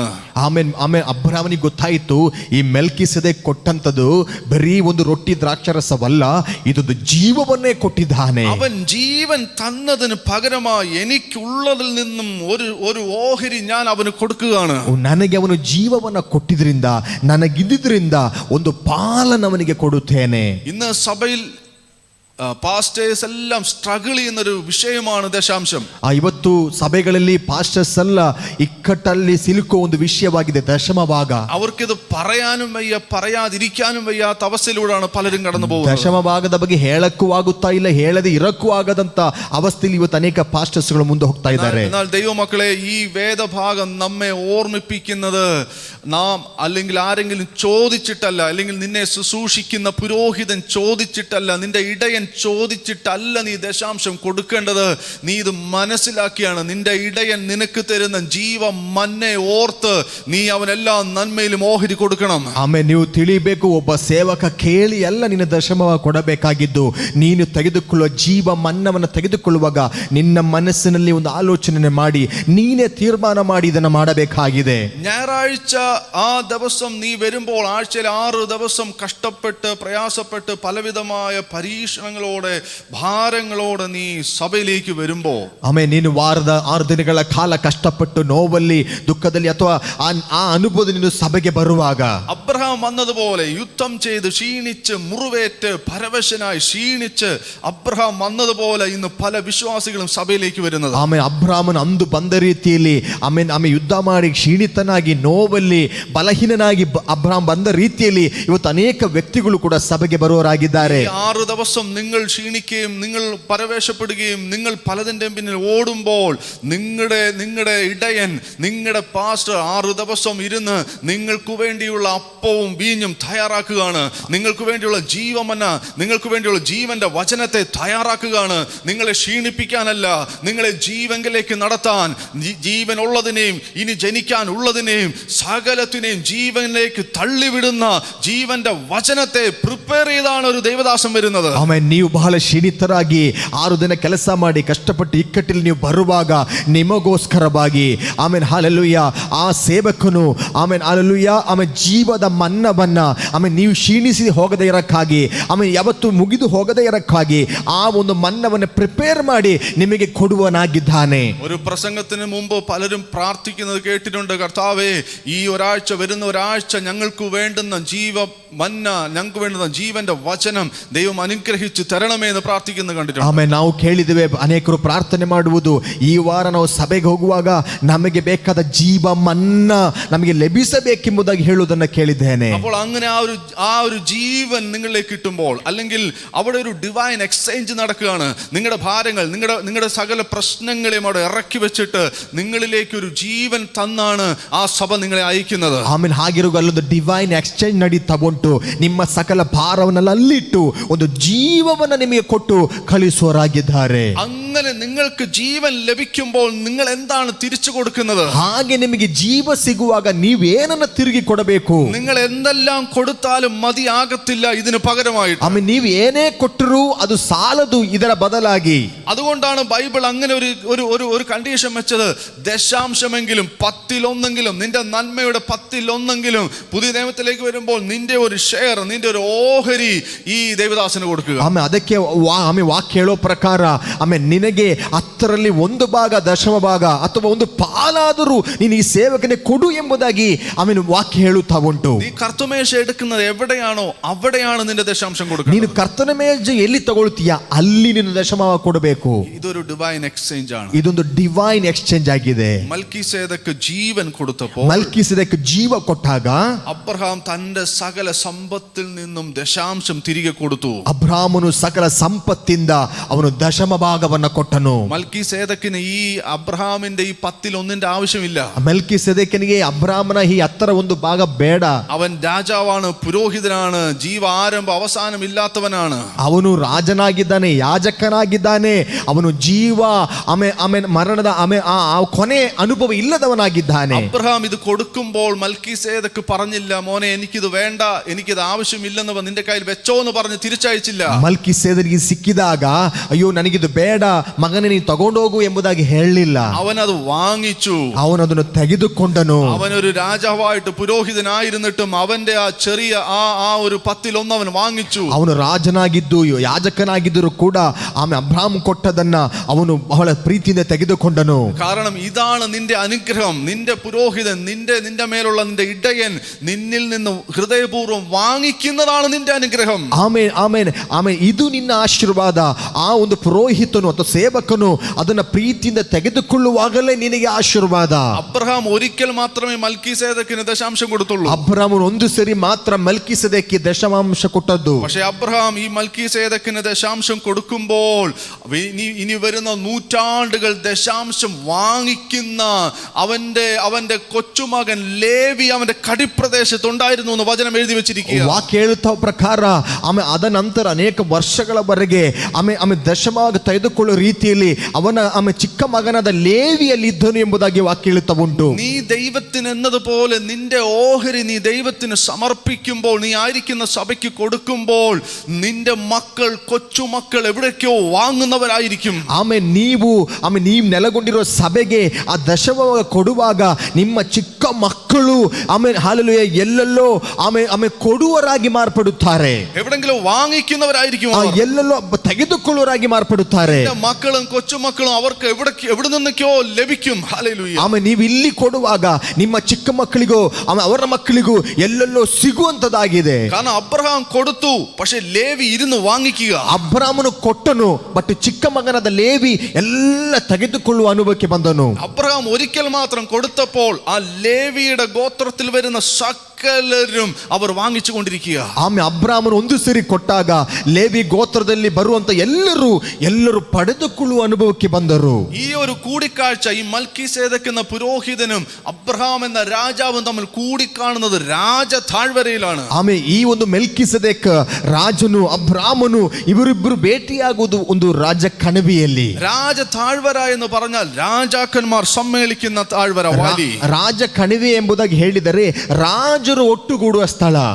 അവിടെ തമാശകളോ അല്ലെങ്കിൽ അവിടെ ഒരു ഇമ്പോർട്ടന്റ് ഇല്ലാത്ത കാര്യങ്ങളോ ഒന്നും അല്ല അവിടെ പറയുന്നത്. ಅಲ್ಲಿ ತಮಾಷೆಗಳು ಇಂಪಾರ್ಟೆಂಟ್ ಅಲ್ಲದ ವಿಷಯ ಅಲ್ಲಿ ಮಾತಾಡುವುದಿಲ್ಲ. അവിടെ വേറെ നാടകമോ വേറെ കളികളൊന്നും അല്ല അവിടെ ಅಲ್ಲಿ നടക്കുന്നത്. ನಾಟಕವೋ ಬೇರೆ ಆಟ ನಡೆಯುವುದಿಲ್ಲ. രാജ താഴ്വരയിൽ നടന്നത് മൽക്കീസേദക്ക് പുരോഹിതൻ ജീവൻ കൈമാറിയപ്പോൾ അവിടെ അബ്രഹാം അവന്റെ ദശാംശം, അവന്റെ സമ്പത്ത് കൈമാറുക. ಆ ರಾಜ ಕಣಿವೆಯಲ್ಲಿ ಮೆಲ್ಕಿಸೆದೆಕನು ತನ್ನ ಜೀವವನ್ನ ಕೊಟ್ಟಾಗ, ಆ ಜೀವದ ಅನುಭವವನ್ನು ಶೇರ್ ಮಾಡಿದಾಗ ಅಬ್ರಾಮನು ತನ್ನ ಪಾಲು ಆಮೇಲೆ ತನ್ನ ದಶಮ ಭಾಗವನ್ನ ಮೆಲ್ಕಿಸೆದೆಕ್ ಕೊಡ್ತಾ ಇದ್ದಾನೆ. അവിടെ അവർ പോലും അറിയാത്ത ആത്മാവിൽ ചില കൊടുക്കൽ വാങ്ങലുകൾ നടക്കുകയാണ്. ಅಲ್ಲಿ ಅವರು ಕೂಡ ತಿಳಿಯದ ರೀತಿಯಲ್ಲಿ ಆತ್ಮನಲ್ಲಿ ಕೆಲವು ಕೊಡುವುದು ತೆಗೆದುಕೊಳ್ಳುವುದಲ್ಲಿ ನಡೀತಾ ಇತ್ತು. കാരണം ഈ ശരീരവും രക്തവും ആദ്യമായിട്ട് കൊടുക്കുന്നത് മൽക്കീസേദക്കാണ്. ಆಮೇಲೆ ಈ ಶರೀರ ಮತ್ತು ರಕ್ತ ಮೊದಲನೇದಾಗಿ ಕೊಡುತ್ತಿರುವುದು ಮೆಲ್ಕಿಸೆದೆಕನಾಗಿದ್ದಾನೆ. ഇതാണ് രാജ താഴ്വരയിൽ സംഭവിച്ചത്. ഇതാണ് ಇದು ಆ ರಾಜ ಆಮೇಲೆ ಕಣಿವೆಯಲ್ಲಿ ನಡೆದಂತಹ ವಿಷಯ. നമ്മുടെ സഭ എന്ന് പറഞ്ഞാൽ എന്താണ്? ನಮ್ಮ ಸಭೆ ಅಂದರೆ ಏನು? നമ്മുടെ സഭയിൽ കൂടി വരുന്ന ആൾക്കാർ ആരാണ്? ನಮ್ಮ ಸಭೆಯಲ್ಲಿ ಸೇರಿ ಬರುವ ಜನ ಯಾರು? പത്രോസിന്റെ ലേഖനത്തിൽ പത്രോസ് പറയുന്നത് പോലെ രാജകീയ പുരോഹിത വർഗമാണ്. ಪೇತ್ರನ ಪತ್ರಿಕೆಯಲ್ಲಿ ಪೇತ್ರ ಹೇಳೋ ಪ್ರಕಾರ ಆಮೇಲೆ ಯಾಜಕ, ರಾಜಕೀಯ ಯಾಜಕ ಪುರೋಹಿತ ಗಣವಾಗಿದ್ದೇವೆ. അപ്പോൾ രാജാക്കന്മാരും പുരോഹിതന്മാരുമാണ് ഒരു സൺഡേയിൽ സഭയിൽ കൂടി വരുന്നത്. ಆಮೇಲೆ ಒಂದು ರಾಜರು ಪುರೋಹಿತರು ಆಗಿದ್ದಾರೆ ಸಭೆ ಸಂಡೆಯಲ್ಲಿ ಸೇರಿ ಬರುವುದು. അപ്പോൾ സഭ എന്ന് പറയുന്നത് ശേവാ വാലിയാണത്, രാജ താഴ്വരയാണ്. ಆಮೇಲೆ ಸಭೆ ಎಂಬುದಾಗಿ ಹೇಳಿದರೆ ಅದೊಂದು ಶೇಬಾ ಕಣಿವೆಯಾಗಿದೆ, ರಾಜ ಕಣಿವೆಯಾಗಿದೆ. രാജാക്കന്മാരെല്ലാം ഒരുമിച്ച് കൂടിയിരിക്കുമ്പോൾ അവിടെ തമാശ പറയാനോ മുത്തശ്ശി കഥകൾ പറയാനോ കിഴവി കഥകൾ പറയാനോ സമയം ഉണ്ടാവില്ല. ಆಮೇಲೆ ರಾಜರು ಒಟ್ಟಾಗಿ ಸೇರಿ ಬರುವಾಗ ಅಲ್ಲಿ ಆಮೇಲೆ ಅಜ್ಜಿ ಕತೆ ಹೇಳಕ್ಕೋ ಆಮೇಲೆ ನಾಟಕ ಹೇಳಕ್ಕೋ ಯಾವುದೂ ಅಲ್ಲಿ ಸಮಯ ಇರುವುದಿಲ್ಲ. ഈ ലോകത്തിലെ പ്രൈം മിനിസ്റ്റേഴ്സ് എല്ലാം കൂടെ ഒരു കൺവെൻഷൻ അല്ലെങ്കിൽ ഏതെങ്കിലും ഒരു കോൺഫറൻസിൽ ഒത്തുകൂടി എന്ന് നിങ്ങൾ വിചാരിക്കുക. ಆಮೇಲೆ ಈ ಲೋಕದ ಎಲ್ಲ ಆಮೇಲೆ ಪ್ರೈಮ್ ಮಿನಿಸ್ಟರ್ಸ್ ಎಲ್ಲ ಒಟ್ಟಾಗಿ ಒಂದು ಕನ್ವೆನ್ಷನ್ ಹಾಲ್ ಅಲ್ಲಿ ಒಂದು ಮೀಟಿಂಗ್ ಸೇರಿ ಬಂದು ತಿಳ್ಕೊಳ್ಳಿ. അവരെന്തായിരിക്കും അവിടെ പറയുന്നത്? ಅವ್ರು ಏನಲ್ಲಿ ಮಾತಾಡ್ತಾರೆ? അവർ തമാശകൾ പറയാനാണോ ലോകത്തിന്റെ ഭാഗങ്ങളിൽ നിന്നും പല ഭാഗങ്ങളിൽ നിന്നും കൂടി വരുന്നത്? ಅವರು ತಮಾಷೆ ಹೇಳಕ್ಕ ಲೋಕದ ಎಲ್ಲಾ ಭಾಗದಿಂದ ಬಂದಿರುವುದು. അവർ സംസാരിക്കുന്നത് ഗ്ലോബൽ വാർമിങ്ങിനെ കുറിച്ചായിരിക്കാം. ಅವರು ಮಾತಾಡೋದು ಗ್ಲೋಬಲ್ ವಾರ್ಮಿಂಗ್ ಬಗ್ಗೆ ಮಾತಾಡಬಹುದು. ഈ ലോകത്തിന്റെ സാമ്പത്തിക വ്യവസ്ഥകൾ ഇതിങ്ങനെ പോയാൽ എങ്ങനെ, അതിനെക്കുറിച്ചായിരിക്കും അവർ ಈ സംസാരിക്കുന്നത്. ಲೋಕದ ಸಂಪತ್ತು, ಅದರ ವಿಷಯಗಳು, ಇದು ಹೀಗೆ ಹೋದರೆ ಹೇಗೆ ಎಂಬ ವಿಷಯ ಮಾತಾಡಕ್ಕೆ ಬಂದಿರಬಹುದು. എന്ന് പറഞ്ഞാൽ സാധാരണ ആൾക്കാർ സംസാരിക്കാത്ത വിഷയങ്ങളായിരിക്കും പ്രൈം മിനിസ്റ്റേഴ്സ് കൂടുന്ന കോൺഫറൻസിൽ സംസാരിക്കുന്നത്. ಅಂದರೆ ಸಾಧಾರಣ ವ್ಯಕ್ತಿಗಳು ಮಾತಾಡದೇ ಇರುವ ವಿಷಯಗಳಾಗಿರಬಹುದು. ಪ್ರೈಮ್ ಮಿನಿಸ್ಟರ್ಸ್ ಎಲ್ಲ ಒಂದು ಕಾನ್ಫರೆನ್ಸ್ ಅಲ್ಲಿ ಮಾತಾಡಬಹುದು. നമ്മൾ രണ്ട് ഫ്രണ്ട്സ് കൂടുമ്പോൾ, 3-4 ഫ്രണ്ട്സ് ഒരുമിച്ചിരിക്കുമ്പോൾ നമ്മൾ ഈ ഗ്ലോബൽ വാർമിങ്ങിനെ കുറിച്ചൊന്നും വലിയ വാചാലരാകത്തില്ല. ಆಮೇಲೆ ನಾವು ಫ್ರೆಂಡ್ಸ್ ಎಲ್ಲ ಕೂತಿರುವಾಗ ಈ ಗ್ಲೋಬಲ್ ವಾರ್ಮಿಂಗಿನ ಕುರಿತೆಲ್ಲ ಮಾತಾಡಕ್ಕೆಲ್ಲ ಹೋಗೋದಿಲ್ಲ. നമ്മൾ എന്തെങ്കിലും പറഞ്ഞാലും പറയും നമ്മൾ പറഞ്ഞിട്ട് എന്താ കാര്യം, ഇത് ഡെവലപ്ഡ് കൺട്രീസ് അവർ അങ്ങനെ ചെയ്യുന്നു ഇങ്ങനെ ചെയ്യുന്നു, നമ്മൾ ഇതിനകത്ത് പറഞ്ഞിട്ട് ഒരു കാര്യമില്ല, നമ്മൾ പിന്നെ തമാശ പറയും. ನಾವು ಇದನ್ನ ಹೇಳಿ ಏನು ಪ್ರಯೋಜನ, ಅದೆಲ್ಲ ದೊಡ್ಡ ದೊಡ್ಡ ಡೆವಲಪ್ಮೆಂಟ್ ಕಂಟ್ರಿಗಳು ಮಾತಾಡೋದು ಅಂತ ಹೇಳಿ ನಾವು ಮತ್ತೆ ತಮಾಷೆಗಳನ್ನ ಮಾತಾಡ್ತೇವೆ. പക്ഷേ പ്രൈം മിനിസ്റ്റേഴ്സ്, രാജാക്കന്മാർ, പ്രസിഡന്റുമാർ അവർ ഒരുമിച്ച് കൂടിയാൽ, അവർ അത് സംസാരിച്ചാൽ അതിനകത്ത് ചില റിസൾട്ടുകൾ ഉണ്ടാകും. ಆಮೇಲೆ ಅದರ ಪ್ರೈಮ್ ಮಿನಿಸ್ಟರ್ ಅಂತ ವ್ಯಕ್ತಿಗಳು ಅವರು ಮಾತಾಡುವಾಗ ಆ ವಿಷಯದೊಳಗೆ ಒಂದು ಉತ್ತರ ಖಂಡಿತವಾಗಲೂ ಸಿಗುತ್ತದೆ. അപ്പോൾ സാധാരണക്കാർ വെളിയിൽ സംസാരിക്കാത്ത കാര്യമാണ്, അസാധാരണമായ കാര്യമാണ് പ്രൈം മിനിസ്റ്റേഴ്സ് കൂടുന്നിടത്ത് സംസാരിക്കുന്നത്. ಸಾಧಾರಣ ವ್ಯಕ್ತಿಗಳು ಹೊರಗೆ ಮಾತಾಡೋ ವಿಷಯವಲ್ಲ, ಅಸಾಧಾರಣ ವಿಷಯಗಳು, ಅಸಾಧಾರಣ ಕಾರ್ಯಗಳು ಒಳಗೆ ನಡೀತಾ ಇರುತ್ತೆ. ಪ್ರೈಮ್ ಮಿನಿಸ್ಟರ್ಸ್ ಎಲ್ಲ ಮಾತಾಡುತ್ತಾ ಇರ್ತಾರೆ. അപ്പോൾ ഞായറാഴ്ചയിൽ ഒരു സഭ കൂടുമ്പോൾ എവിടെ നിന്നൊക്കെയോ പല ഭാഗത്തു നിന്നും രാജാക്കന്മാരാണ് ഇവിടെ കൂടി വരുന്നത്. ಆಮೇಲೆ ಹಾಗೆ ಭಾನುವಾರ ಒಂದು ಸಭೆ ಆಮೇಲೆ ಸಭೆ ನಡೀತಿರುವಾಗ ಅದರ ಅರ್ಥ ಆಮೇಲೆ ಅನೇಕ ಸ್ಥಳಗಳಿಂದ ರಾಜರುಗಳು ಇಲ್ಲಿ ಬಂದು ಸೇರುತ್ತಿರುವುದು. രാജാക്കന്മാർ കൂടി വരുമ്പോൾ ആ 2 മണിക്കൂർ അല്ലെങ്കിൽ 3 മണിക്കൂർ നിങ്ങൾ വെറും തമാശകൾ പറഞ്ഞ്, നിങ്ങൾ വെറും സാധാരണ കഥകൾ പറഞ്ഞ്, നിങ്ങൾ ദാവീദും ഗോലിയാത്തിന്റെ കഥകൾ പറഞ്ഞ് ഈ രാജാക്കന്മാരെ വെറും കൈയോടെ മടക്കി അയക്കരുത്. ಆಮೇಲೆ ನೀವು ರಾಜರೆಲ್ಲ ಒಟ್ಟಾಗಿ ಬಂದು ಸೇರಿಕೊಳ್ಳುವಾಗ ಆಮೇಲೆ ನೀವು ಸಾಧಾರಣ ಕಥೆಗಳು ಹೇಳುತ್ತವೋ, ಅಜ್ಜಿ ಕತೆ ಹೇಳುತ್ತಾನೋ, ಆಮೇಲೆ ಸುಮ್ಮನೆ ಏನೆಲ್ಲೋ ಮಾತಾಡುತ್ತಾ ಆಮೇಲೆ ಹಾಲೆಲೂಯಾ ರಾಜರುಗಳನ್ನ ಬರಿಗೈಯಲ್ಲಿ ನೀವು ಕಳಿಸಬಾರದು. ഇതിനകത്ത് ഡിവൈൻ എക്സ്ചേഞ്ചുകൾ നടക്കണം. ಇದರೊಳಗೆ ಡಿವೈನ್ ಎಕ್ಸ್ಚೇಂಜ್ ನಡೀತಾ ಇರಬೇಕು. ഇതിനകത്ത് ആരും സംസാരിക്കാത്ത ദൈവത്തിന്റെ മർമ്മങ്ങൾ സംസാരിക്കണം. ಇದರೊಳಗೆ ಯಾರು ಮಾತಾಡದೇ ಇರುವಂತಹ ದೇವರ ಮರ್ಮವನ್ನು ಮಾತಾಡಬೇಕು. സാധാരണ ജനങ്ങൾക്ക് സംസാരിക്കാത്ത, അവർക്ക് മനസ്സിലാകാത്ത ദൈവത്തിന്റെ ആഴങ്ങളിലേക്ക് പോകണം. അതാണ് രാജതാഴ്വര, അതാണ് സഭ. ಆಮೇಲೆ ಸಾಧಾರಣ ವ್ಯಕ್ತಿಗಳಿಗೆ ಗೊತ್ತಾಗದಂತಹ, ಮಾತಾಡದಂತಹ ಮರ್ಮಗಳನ್ನು ನೀವು ಮಾತಾಡಬೇಕು. ಅದೇ ರಾಜ ಕಣಿವೆ. Hallelujah, hallelujah. Oh Jesus, thank you Lord. കർത്താവിന്റെ മേശ എന്ന് പറഞ്ഞാൽ അത് ജീവൻ വ്യാപരിക്കുന്ന ഇടമാണ്. ಆಮೇಲೆ ಕರ್ತನ ಮೇಜು ಎಂಬುದಾಗಿ ಹೇಳಿದರೆ ಅದು ಜೀವ ವ್ಯಾಪರಿಸುವಂತ ಸ್ಥಳ. നിങ്ങൾ ബൈബിളിൽ ആഗമനം നോക്കിക്കോ, ഇതിനകത്ത് പറയുന്ന, പ്രത്യേകിച്ച് പുതിയ നിയമത്തിൽ പറയുന്ന ഒരു കാര്യം, ഏറ്റവും പ്രധാനപ്പെട്ട ഒരു കാര്യം, അല്ലെങ്കിൽ എല്ലാം ചെന്ന് എത്തി നിൽക്കുന്നത്, എല്ലാത്തിൻ്റെ ഫോക്കസ്, അല്ലെങ്കിൽ വിശ്വാസികളുടെ എല്ലാം ഒരു പ്രത്യാശ, പ്രതീക്ഷ, ഇതെല്ലാം എന്ന് പറഞ്ഞാൽ ഒറ്റ വാക്കാണ്: നിത്യജീവൻ. ಆಮೇಲೆ ನಮಗೆ ಗೊತ್ತುಂಟು, ಆಮೇಲೆ ವಾಕ್ಯ ಓದುವಾಗ ಎಲ್ಲವೂ ಆಮೇಲೆ ಹೋಗಿ ತಲುಪುವಂಥ ಸ್ಥಳ, ಎಲ್ಲವೂ ನೆಲೆಗೊಂಡಿರುವಂಥ ಬಹಳ ಪ್ರಾಮುಖ್ಯತೆವಾದ ಸ್ಥಳದ ವಿಷಯ ಏನಂದರೆ ಅದು ಒಂದೇ, ಅದು ನಿತ್ಯ ಜೀವ. എന്നാൽ പലർക്കും ഒരു തെറ്റായ ധാരണയുണ്ട്, നിത്യജീവൻ മരണത്തിന് ശേഷമാണ് കിട്ടുന്നത്. ಆದರೆ ಅನೇಕರಿಗೆ ಒಂದು ತಪ್ಪಾದ ಧಾರಣೆ ಉಂಟು, ವಿಷಯ ಉಂಟು, ನಿತ್ಯ ಜೀವ ಸಿಗೋದು ಮರಣ ನಂತರ ಎಂಬುದು. എന്നാൽ യോഹന്നാന്റെ സുവിശേഷം 5-ാം അധ്യായം അതിന്റെ 24-ാമത്തെ വാക്യം ഇപ്രകാരം പറയുന്നു. ಆದರೆ ಯೋಹನ್ನ ಸುವಾರ್ತೆ 5ನೇ ಅಧ್ಯಾಯ ಅದರ 24ನೇ ವಾಕ್ಯ ಹೀಗೆ ಹೇಳುತ್ತಾ ಉಂಟು. യേശു പറയുകയാണ്: ആമേൻ ആമേൻ, ഞാൻ നിങ്ങളോട് പറയുന്നു, ಯೇಸು ಹೇಳ್ತಾ ಇದ್ದಾನೆ, ಆಮೇನ್ ಆಮೇನ್ ನಾನು ನಿಮಗೆ ಹೇಳುತ್ತೇನೆ, എന്റെ വചനം കേട്ട് എന്നെ അയച്ചവനെ വിശ്വസിക്കുന്നവന് നിത്യജീവൻ ഉണ്ട്. ನನ್ನ ವಾಕ್ಯವನ್ನು ಕೇಳಿ ನನ್ನನ್ನು ಕಳುಹಿಸಿದ ಆತನು ನಂಬುವವನು ನಿತ್ಯ ಜೀವನ ಹೊಂದಿದ್ದಾನೆ. നിത്യജീവൻ ഉണ്ടാകുമെന്നല്ല, ನಿತ್ಯ ಜೀವ ಉಂಟಾಗುತ್ತೆ ಎಂಬುದಲ್ಲ, അവൻ ഓൾറെഡി നിത്യജീവൻ ഉണ്ട്. ಅವನಿಗೆ ಆಲ್ರೆಡಿ ನಿತ್ಯ ಜೀವ ಉಂಟು. യേശുവിനെ വിശ്വസിക്കുന്നവനെ, യേശുവിനെ അയച്ച പിതാവിനെ വിശ്വസിക്കുന്ന മാത്രയിൽ അവനിലേക്ക് നിത്യജീവൻ വരികയാണ്. ಆಮೇಲೆ ಕಳಿಸಿದ ಆತನನ್ನು ನಂಬುವವನು ನಂಬುವ ಆ ಒಂದು ಕ್ಷಣದಲ್ಲೇ ಅವನು ನಿತ್ಯ ಜೀವನ ಹೊಂದಿದ್ದಾನೆ. അടുത്ത വാക്ക് പറയുന്നത് അവൻ ന്യായവിധിയിലാകാതെ, ನಂತರದ ವಾಕ್ಯ ಹೇಳ್ತಕೊಂಡು ಅವನು ತೀರ್ಪಿಗೆ ಗುರಿಯಾಗುವುದಿಲ್ಲ. അവന് നിത്യജീവൻ ഉള്ളവന് ജഡ്ജ്മെന്റ് ഇല്ല. ಆಮೇಲೆ ನಿತ್ಯ ಜೀವ ಇರುವವನಿಗೆ ಆಮೇಲೆ ತೀರ್ಪಿಲ್ಲ. പലരും തെറ്റായിട്ട് വ്യാഖ്യാനിക്കുകയും പറയുകയും ചെയ്യുന്ന കാര്യമാണ്, അല്ലെങ്കിൽ വിശ്വാസികളെ പലരും പേടിപ്പിക്കുന്ന ഒരു കാര്യമാണ്. ജഡ്ജ്മെന്റ് ഉണ്ട്, അതുകൊണ്ട് നേരെ നടന്നോണം. ಆಮೇಲೆ ಅನೇಕರು ಹೆದರಿಸುವ ಒಂದು ವಿಷಯ ಉಂಟು, ಹೆದರಿಸುವ ಮಾತುಗಳುಂಟು, ಜಡ್ಜ್ಮೆಂಟ್ ಉಂಟು. ಆಮೇಲೆ ಬಹಳ ಕೇರ್ಫುಲ್ ಆಗಿ ನಡೆಯಿರಿ. എന്നാൽ നിത്യജീവനുള്ള ഒരുത്തന് അവൻ ജഡ്ജ്മെന്റിലൂടെ കടന്നു പോകത്തില്ല. ಆಮೇಲೆ ನಿತ್ಯ ಜೀವ ಇರುವ ಒಬ್ಬನಿಗೆ ಅವ ತೀರ್ಪಿಗೆ ಗುರಿಯಾಗುವುದಿಲ್ಲ. അതല്ല, അത് മാത്രമല്ല, അടുത്തത് പറയുന്നു അവൻ മരണത്തിൽ നിന്നും ജീവങ്കലേക്ക് കടന്നിരിക്കുന്നു. ಅವ ಮರಣದಿಂದ ಪಾರಾಗಿ ಜೀವಕ್ಕೆ ಸೇರಿದ್ದಾನೆ. But has passed out of death into life. അവൻ ഓൾറെഡി പാസ് ആയിരിക്കുന്നു, അവൻ ഓൾറെഡി എൻറ്റർ ചെയ്തിരിക്കുന്നു ലൈഫിലേക്ക്. ಅವನು ಆಲ್ರೆಡಿ ಎಂಟ್ರಿ ಮಾಡಿದ್ದಾನೆ. ಎಲ್ಲಿಗೆ? ಜೀವಕ್ಕೆ ಎಂಟ್ರಿ ಮಾಡಿದ್ದಾನೆ. പലരുടെയും ചിന്ത നിത്യജീവൻ എന്ന് പറയുമ്പോൾ മരിച്ചതിന് ശേഷം നമ്മൾ എൻറ്റർ ചെയ്യുന്ന ഒന്നാണ് നിത്യജീവൻ. ಆಮೇಲೆ ಅನೇಕರ ಚಿಂತೆ ಏನೆಂದರೆ ನಾವು ಸತ್ತ ನಂತರ ಎಂಟ್ರಿ ಮಾಡುವ ಸ್ಥಳ ನಿತ್ಯ ಜೀವ ಎಂಬುದು. ഇവിടെ വളരെ വ്യക്തമായിട്ട് പറയുകയാണ്, മരിച്ചതിന് ശേഷമല്ല, നീ ജീവനോട് ഇരിക്കുമ്പോൾ തന്നെ, നീ യേശുവിനെ വിശ്വസിക്കുമ്പോൾ തന്നെ നിന്റെ അകത്ത് നിത്യജീവൻ ഉണ്ട്. നിനക്കൊരു ജഡ്ജ്മെന്റ് ഇല്ല, നീ മരണത്തിൽ നിൽക്കത്തില്ല, നീ മരണത്തിൽ നിന്നും ജീവങ്കിലേക്ക് കടന്നിരിക്കുന്നു. ಇಲ್ಲಿ ಹೇಳುತ್ತಾ ಉಂಟು, ನೀನು ಸತ್ತ ನಂತರ ಅಲ್ಲ ನಿತ್ಯ ಜೀವ ಸಿಗುವುದು, ನೀ ಜೀವದಲ್ಲೇ ಆತನ ನಂಬಿದರೆ ಅಲ್ಲಿ ನಿನಗೆ ನಿತ್ಯ ಜೀವ ಸಿಗತ್ತೆ. ನೀನು ತೀರ್ಪಿಗೆ ಗುರಿಯಾಗುವುದಿಲ್ಲ. ಆಮೇಲೆ ನಿನಗೆ ಮರಣ ಕೂಡ, ಆಮೇಲೆ ಮರಣದಿಂದ ನೀನು ಪಾರಾಗಿ ಜೀವಕ್ಕೆ ಸೇರಿದಿ ಎಂಬುದಾಗಿ ವಾಕ್ಯ ಹೇಳುತ್ತೆ. ആദമിൽ ഉണ്ടായിരുന്നത് ഈ നിത്യജീവനാണ്. ആദമനിൽ ഇದ್ದದ್ದು ನಿತ್ಯ ಜೀವ. കാരണം മണ്ണ് കൊണ്ട് ഒരു മനുഷ്യ രൂപത്തെ ഉണ്ടാക്കിയിട്ട് ദൈവം തൻ്റെ ശ്വാസം, തൻ്റെ ബ്രീത്ത് അവനിലേക്ക് അയക്കുക. അത് ജീവനാണ്, ശ്വാസം ജീവനാണ്. ಆಮೇನ್ ಆಮೇನ್ ಆಮೇನ್ ನಮಗೆ ಗೊತ್ತುಂಟು, ದೇವರು ಮಣ್ಣಿಂದ ಒಂದು ಶರೀರವನ್ನು ಉಂಟು ಮಾಡಿ ಅದಕ್ಕೆ ಒಂದು ತನ್ನ ಶ್ವಾಸವನ್ನು ಊದಿಕೊಡುತ್ತಾ ಇದ್ದಾನೆ. ಅದು ಒಂದು ಜೀವವಾಗಿದೆ.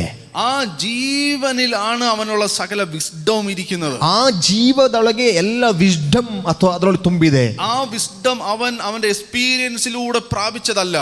ಆ ವಿಸ್ಡಮ್ ಅವನ ಎಕ್ಸ್ಪೀರಿಯನ್ಸ್ ಇಂದ ಗಳಿಸಿದಲ್ಲ. ആ വിസ്ഡം അവൻ എന്തൊക്കെയോ പഠിച്ച്, പുസ്തകം പഠിച്ച് നേടിയ വിസ്ഡം അല്ലത്.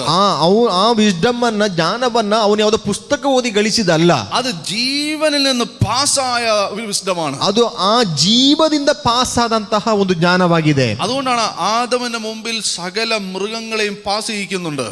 ಅದಕ್ಕೆ ನಾವು ನೋಡಬಹುದು, ಆದಾಮನ ಮುಂದೆ ಎಲ್ಲ ಮೃಗಗಳನ್ನ ಪಾಸ್ ಮಾಡೋದನ್ನು ನೋಡಬಹುದು. ലക്ഷക്കണക്കിന് മൃഗങ്ങൾ ഒന്നിനു പുറകെ ഒന്നായി വരികയാണ്. ಆಮೇಲೆ ಎಲ್ಲಾ ಲಕ್ಷಗಟ್ಟಲೆ ಮೃಗಗಳು ಆದಾಮನ ಮುಂದೆ ಪಾಸ್ ಆಗಿ ಬರ್ತಾ ಉಂಟು. ഓരോ മൃഗം വരുമ്പോഴും മൃഗത്തെ കാണുന്ന മാത്രയിൽ അതിന് പേരിടുക. ಆಮೇಲೆ ಆ ಮೃಗಗಳ ನೋಡುವಾಗಲೇ ಒಂದೊಂದು ಹೆಸರನ್ನು ಇಡ್ತಾನೆ. ഒരു പേര് പറയാൻ ഒരു സെക്കൻഡ് മതി. ಒಂದು ಹೆಸರಲ್ಲೇ ಒಂದು ಸೆಕೆಂಡ್ ಸಾಕು. ഇതെങ്ങനെ സംഭവിക്കുന്നേ? ಇದು ಹೇಗೆ ಸಂಭವಿಸುತ್ತೆ? ഇതാണ് വിസ്ഡം. ಇದು ಆ ಜ್ಞಾನ. ഇത് ദൈവത്തിന്റെ ജീവനിൽ നിന്നാണ്. ಇದು ದೇವರ ಜೀವನದಿಂದ ಅವನಿಗೆ ಲಭಿಸಿದೆ. Hallelujah, hallelujah. നമുക്കിത് മനസ്സിലാകണമെങ്കിൽ നമ്മുടെ കുഞ്ഞുങ്ങൾക്ക്, ചിലർക്ക് 1-2 കുഞ്ഞുങ്ങളായിരിക്കും ഉള്ളത്. ಆಮೇಲೆ ನಮಗೆ ತಿಳಿಬೇಕಾದ್ರೆ ಕೆಲವರಿಗೆ 1-2 ಮಕ್ಕಳಿರಬಹುದು. ഈ കുഞ്ഞ് ഉണ്ടാകുന്ന സമയം അല്ലെങ്കിൽ അപ്പോൾ മുതലേ നമ്മൾ ഇങ്ങനെ പേരുകൾ തപ്പിക്കൊണ്ടിരിക്കുകയായിരിക്കും. ಆ ಮಕ್ಕಳು ಉಂಟಾಗೋ ಸಮಯದಲ್ಲಿ ಈ ಮಕ್ಕಳಿಗೋಸ್ಕರ ನಾವು ಏನ್ ಮಾಡ್ತೇವೆ? ಹೆಸರನ್ನ ಹುಡುಕ್ತಾ ಇರ್ತೇವೆ. ഗൂഗിളൊക്കെ നോക്കി ഒരേ പേരുകൾ ഇങ്ങനെ സെലക്ട് ചെയ്ത് വെക്കും. ಆಮೇಲೆ ಈಗ ಹೊಸ ಹೆಸರುಗಳನ್ನೆಲ್ಲ ಹುಡುಕಿ ಇಡುತ್ತೇವೆ. ഞങ്ങൾക്ക് ഒരു കുഞ്ഞുണ്ടായ സമയത്ത് ഞങ്ങൾക്ക് അറിയത്തില്ല ഇത് ആണാണോ പെണ്ണാണോ. ನಮಗೊಂದು ಮಕ್ಕಳು ಉಂಟಾದಾಗ ನಮಗೆ ಗೊತ್ತಿಲ್ಲ ಇದು ಗಂಡು ಹೆಣ್ಣು ಎಂಬುದಾಗಿ. അപ്പൊ ആണിന്റെ ഒരു 100 പേര്, പെണ്ണിന്റെ ഒരു 100 പേര് എടുത്തു വെച്ചു. ಹುಡುಗರ ಒಂದು 100 ಹೆಸರು, ಹೆಣ್ಣು ಹುಡುಗಿಯರ 100 ಹೆಸರನ್ನ ಬರೆದಿಟ್ಟೆವು. അപ്പൊ ജനിച്ചു കഴിഞ്ഞു മനസ്സിലായി ഇത് പെണ്ണാണ്. ಹುಟ್ಟಿದ ಗೊತ್ತಾಯ್ತು ಇದು ಹೆಣ್ಣಾಗಿದ್ದಾಳೆ. അപ്പൊ ആണിന്റെ എടുത്ത 100 പേരുകൾ വെറുതെ സമയം ചെലവാക്കിയത് എല്ലാം ഒറ്റ അടിക്ക് ഡിലീറ്റ് ചെയ്തു.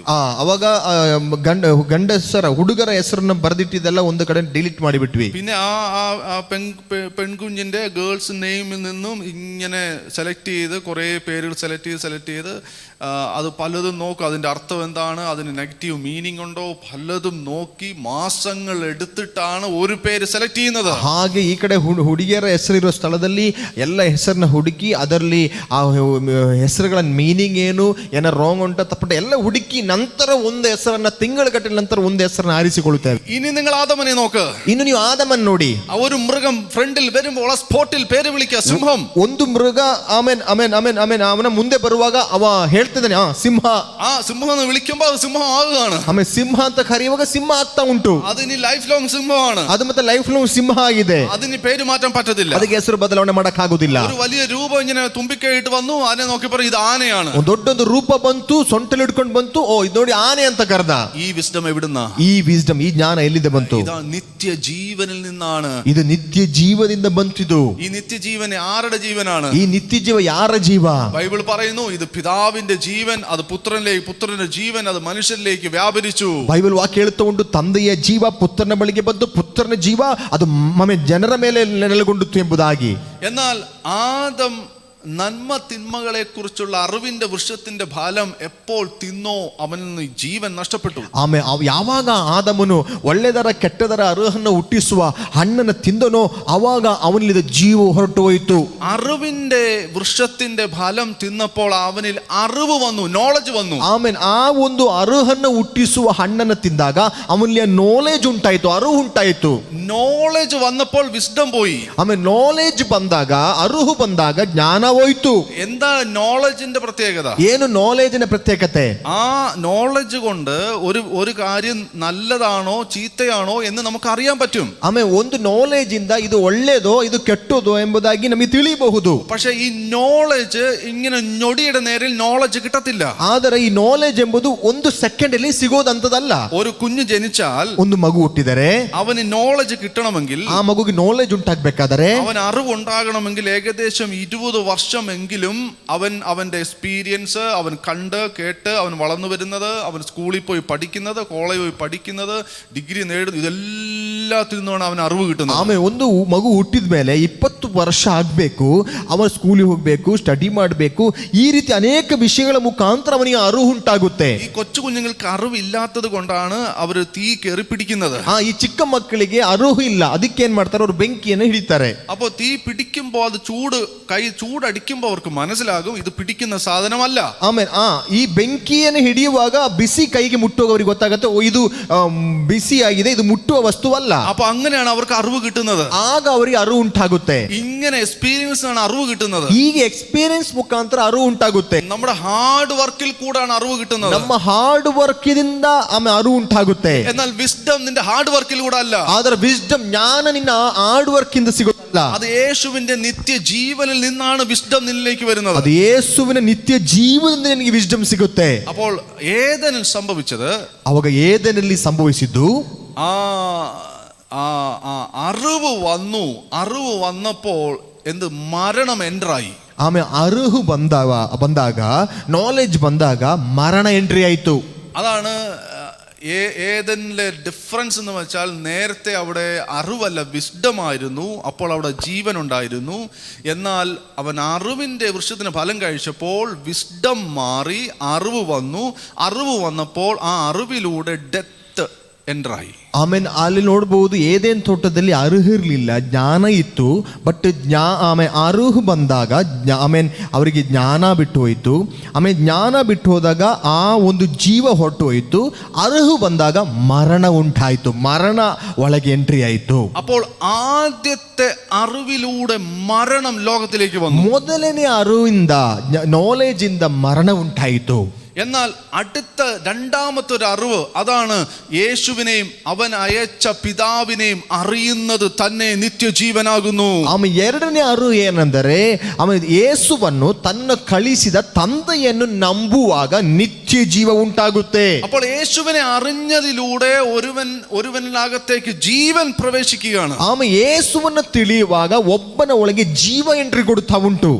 എങ്ങനെയാണ് ആദം മരണത്തിലേക്ക് വന്നത്? ಹೇಗೆ ಆದಾಮನು ಮರಣಕ್ಕೆ ಬಂದದ್ದು? ഒരു ആഹാരത്തിലൂടെയാണ് ആദം മരണത്തിലേക്ക് വന്നത്. ಒಂದು ಆಹಾರದ ಮುಖಾಂತರ ಆದಮ್ ಮರಣಕ್ಕೆ ಬಂದನು. അവൻ തിന്ന ആപ്പിളിലൂടെയാണ് മരണം എൻ്റർ ആയത്. അവ തിന്ന ಒಂದು ಆಪಲ್ ಮುಖಾಂತರ ಅವನಿಗೆ ಮರಣ ಉಂಟಾಯಿತು. അപ്പോൾ ലോകത്തിലേക്ക് ആദ്യമായി മരണം വരുന്നത് ആഹാരത്തിലൂടെയാണ്. ಆಮೇಲೆ ಲೋಕಕ್ಕೆ ಮೊದಲು ಆಮೇಲೆ ಮರಣ ಬಂದಿರುವುದು ಆಹಾರ ತಿನ್ನುವ ಮುಖಾಂತರ. യേശു കർത്താവ് ഈ ലോകത്തിൽ വന്നപ്പോഴും അവനെ ആത്മാവ് മരുഭൂമിയിലേക്ക് കൊണ്ടുപോയപ്പോൾ അവിടെയും പിശാച് ആഹാരത്തിലൂടെ യേശുവിനെ തെറ്റിക്കാൻ നോക്കി. ಆಮೇಲೆ ಯೇಸು ಭೂಮಿಗೆ ಬಂದ ನಂತರ ಅವನು ಮರುಭೂಮಿಗೆ ಹೋಗಬೇಕಾದ ಸಂದರ್ಭದಲ್ಲಿ ಮರುಭೂಮಿಯಲ್ಲೂ ಕೂಡ ಸೈತಾನನು ಆಹಾರದ ಮುಖಾಂತರವಾಗಿ ಪರೀಕ್ಷೆ ಮಾಡಿದನು. പിശാച് യേശുവിനോട് പറയാ, ഈ കല്ല് അപ്പമായി തീരാൻ കൽപ്പിക്കുക, നിനക്ക് വിശക്കുന്നുണ്ടല്ലോ. ಸೈತಾನ ಹೇಳ್ತಾನೆ, ಈ ಕಲ್ಲನ್ನ ರೊಟ್ಟಿ ಮಾಡಿ ತಿನ್ನು, ನಿನಗೆ ಹೊಟ್ಟೆ ಹಸುವಾಗ್ತಾ ಉಂಟಲ್ಲ. അപ്പോൾ അവിടെ യേശു അവനെ ജയിക്കുകയാണ്. ಅಲ್ಲೂ ಯೇಸು ಅವನನ್ನ ಗೆಲ್ಲುತ್ತಾನೆ. അപ്പോൾ ആദ്യത്തെ പാവം അല്ലെങ്കിൽ ആദ്യത്തെ മരണം വന്നത് ആഹാരത്തിലൂടെയാണ്. ಮೊದಲನೇ ಮರಣ ಬಂದದ್ದು ಆಹಾರದ ಮುಖಾಂತರವಾಗಿ. എന്നാൽ ഒരു മരണം ആഹാരത്തിലൂടെ വന്നപ്പോൾ, ಒಂದು ಮರಣ ಆಹಾರದ ಮುಖಾಂತರ ಬಂದಾಗ ഇവിടെ ജീവൻ അടുത്ത മറ്റൊരു ആഹാരത്തിലൂടെ ജീവൻ വരികയാണ്. ಇಲ್ಲಿ ಮತ್ತೊಂದು ಆಹಾರದ ಮುಖಾಂತರ ಜೀವ ಬರುತ್ತಾ ಉಂಟು. യേശു പറയാ, എന്നെ തിന്നുന്നവൻ എൻ മൂലം ജീവിക്കും. ನನ್ನನ್ನು ತಿನ್ನು, ನನ್ನ ಮುಖಾಂತರ ಜೀವಿಸ್ತಾನೆ. യേശുവിന്റെ ശരീരത്തെ തിന്നുമ്പോൾ നാം ജീവനിലേക്ക് കടക്കുകയാണ്. ಯೇಸುವಿನ ಶರೀರವನ್ನು ತಿನ್ನುವಾಗ ನಾವು ಜೀವಕ್ಕೆ ಎಂಟ್ರಿ ಕೊಡುತ್ತೇವೆ. ആദ്യത്തെ ആഹാരത്തിൽ മരണം പ്രവേശിച്ചെങ്കിൽ, ಮೊದಲನೇ ಆಹಾರದಲ್ಲಿ ಮರಣ ಉಂಟಾದರೆ യേശു തരുന്ന ആഹാരത്തിലൂടെ നാം ജീവനിലേക്ക് പ്രവേശിക്കുക. ಯೇಸು ಕೊಡುವ ಆಹಾರದ ಮುಖಾಂತರ ನಾವು ಜೀವಕ್ಕೆ ಎಂಟ್ರಿ ಮಾಡುತ್ತೇವೆ. അതാണ് ഈ ലോർഡ്സ് ടേബിൾ, കർത്തമേശ നമ്മുടെ മുമ്പിൽ ഇരിക്കുമ്പോൾ ഇത് മരണത്തിന്റെ മേശയല്ല, ഇത് ജീവന്റെ മേശയാണ്. ಅದಕ್ಕೆ ಕರ್ತನ ಮೇಜು ನಮ್ಮ ಮುಂದಿರುವಾಗ ಇದು ಮರಣದ ಮೇಜಲ್ಲ, ಇದು ಜೀವದ ಮೇಜಾಗಿದೆ. ഇത് വിശ്വാസത്തോടെ ഒരുവൻ ഇത് ഭക്ഷിക്കുമ്പോൾ നിന്നിൽ നിന്ന് ശാപം മാറുകയാണ്, നിന്റെ ബന്ധനങ്ങൾ അഴിയുകയാണ്, നിന്റെ രോഗങ്ങൾ സൗഖ്യമാകുകയാണ്. ಇದು ಒಬ್ಬನು ನಂಬಿಕೆಯಿಂದ ಸ್ವೀಕಾರ ಮಾಡುವಾಗ ಆಮೇಲೆ ನಿನ್ನ ಶಾಪ ಬಿಟ್ಟು ಹೋಗುತ್ತೆ, ನಿನ್ನ ರೋಗವು ಸೌಖ್ಯವಾಗುತ್ತೆ. Hallelujah, hallelujah. നിന്നിൽ നിന്ന് മരണം മാറുന്നു, നിന്നിലേക്ക് ജീവൻ വ്യാപരിക്കുന്നു. ನಿನ್ನಿಂದ ಮರಣ ಹೋಗುತ್ತೆ, ನಿನ್ನ ಮೇಲೆ ಜೀವ ನೆಲೆಗೊಳ್ಳುತ್ತೆ. ഇത് സാധാരണമായ ഒരു മേശയല്ല പ്രിയരെ, ಇದು ಸಾಧಾರಣವಾದ ಒಂದು ಮೇಜ್ ಅಲ್ಲ ಪ್ರಿಯರೇ. അതുകൊണ്ടാണ് പൗലോസ് പറഞ്ഞത്, ഞാൻ കർത്താവിൽ നിന്ന് പ്രാപിക്കുകയും നിങ്ങൾക്ക് ഏൽപ്പിച്ചു തരികയും ചെയ്യുന്നത് എന്തെന്നാൽ. ಅದಕ್ಕೆ ಪೌಲ್ ಹೇಳ್ತಾನೆ, ನನ್ನ ಕರ್ತನಿಂದ ಹೊಂದಿದ್ದು ಅದು ನಿಮಗೆ ನಾನು ಕೊಡುವುದು ಏನೆಂದರೆ. ഇനി നമ്മുടെ സഭകളിൽ ഈ കർത്തുമേശ നടക്കുമ്പോൾ ഈസിയായി ലാഘവത്തോട് ആരും ഇതിനെ സമീപിക്കരുത്. ಇನ್ನು ನಮ್ಮ ಜೀವಿತದಲ್ಲಿ ನಮ್ಮ ಸಭೆಗಳೆಲ್ಲ ಕರ್ತನ ಭೋಜ ತೆಗೆದುಕೊಳ್ಳುವಾಗ ಒಂದು ಸೋಷಿಯಲ್ ಆಗಿ ಈಸಿ ಆಗಿ ಇದನ್ನು ತಗೊಳಕ್ ನೋಡಬೇಡಿ. ഇത് നിങ്ങളുടെ വയറിനെ നിറയ്ക്കുന്ന ആഹാരമല്ല. ಇದು ನಿಮ್ಮ ಹೊಟ್ಟೆ ತುಂಬಿಸುವಂತ ಆಹಾರ ಅಲ್ಲ. ഇത് നിങ്ങൾ ജീവൻ നിറയ്ക്കുന്ന ആഹാരമാണ്. ಇದು ನಿಮಗೆ ಜೀವವನ್ನು ಉಂಟು ಮಾಡುವ ಆಹಾರ. ഇതിനെക്കുറിച്ച് നിങ്ങൾക്ക് ബോധ്യമില്ലാതെ ഇതിനകത്ത് നിങ്ങൾ പങ്കെടുത്താൽ ഇതിനകത്തുള്ള ജീവൻ നിങ്ങളിലേക്ക് വ്യാപരിക്കില്ല. ಆಮೇಲೆ ನಿಮಗೆ ತಿಳುವಳಿಕೆ ಇಲ್ಲದೆ ಇದರಲ್ಲಿ ಇದು ಗಳಿಸಿದರೆ ನಿಮಗೆ ಆ ಜೀವ ಲಭಿಸುವುದಿಲ್ಲ. എന്നാൽ വിശ്വാസത്തോടെ ഒരുത്തൻ ഈ അപ്പത്തെ തൊട്ടാൽ, തൊടുന്ന നിമിഷം ഇതിൽ നിന്നൊരു സ്പാർക്ക് ഉണ്ടാകുകയാണ്, ഇതിൽ നിന്നൊരു ജീവൻ നിന്നിലേക്ക് വ്യാപരിക്കുകയാണ്. ಆಮೇಲೆ ನೀನು ನಂಬಿಕೆಯಿಂದ ಆ ರೊಟ್ಟಿಯನ್ನು ಸ್ಪರ್ಶಿಸಿದರೆ ಅಲ್ಲೊಂದು ಸ್ಪಾರ್ಕ್ ಉಂಟಾಗುತ್ತೆ, ಅಲ್ಲಿಂದೊಂದು ಜೀವನದಲ್ಲಿ ಎಂಟ್ರಿ ಕೊಡುತ್ತದೆ. ഹല്ലേലൂയ. നമുക്ക് പ്രാർത്ഥിക്കാം. ನಾವು ಪ್ರಾರ್ಥನೆ ಮಾಡುವ. ഈ കേട്ട വചനങ്ങളെല്ലാം നമുക്ക് ധ്യാനിക്കാം. ಈ ಕೇಳಿದ ವಾಕ್ಯವನ್ನೆಲ್ಲ ನಾವು ಧ್ಯಾನಿಸುವರಾಗುವ. ഹല്ലേലൂയ. Thank you Jesus. ഇത് നമ്മുടെ അനുഗ്രഹത്തിനായി തീരട്ടെ. ಇದು ನಮ್ಮ ಆಶೀರ್ವಾದ ಕಾರಣವಾಗಲಿ.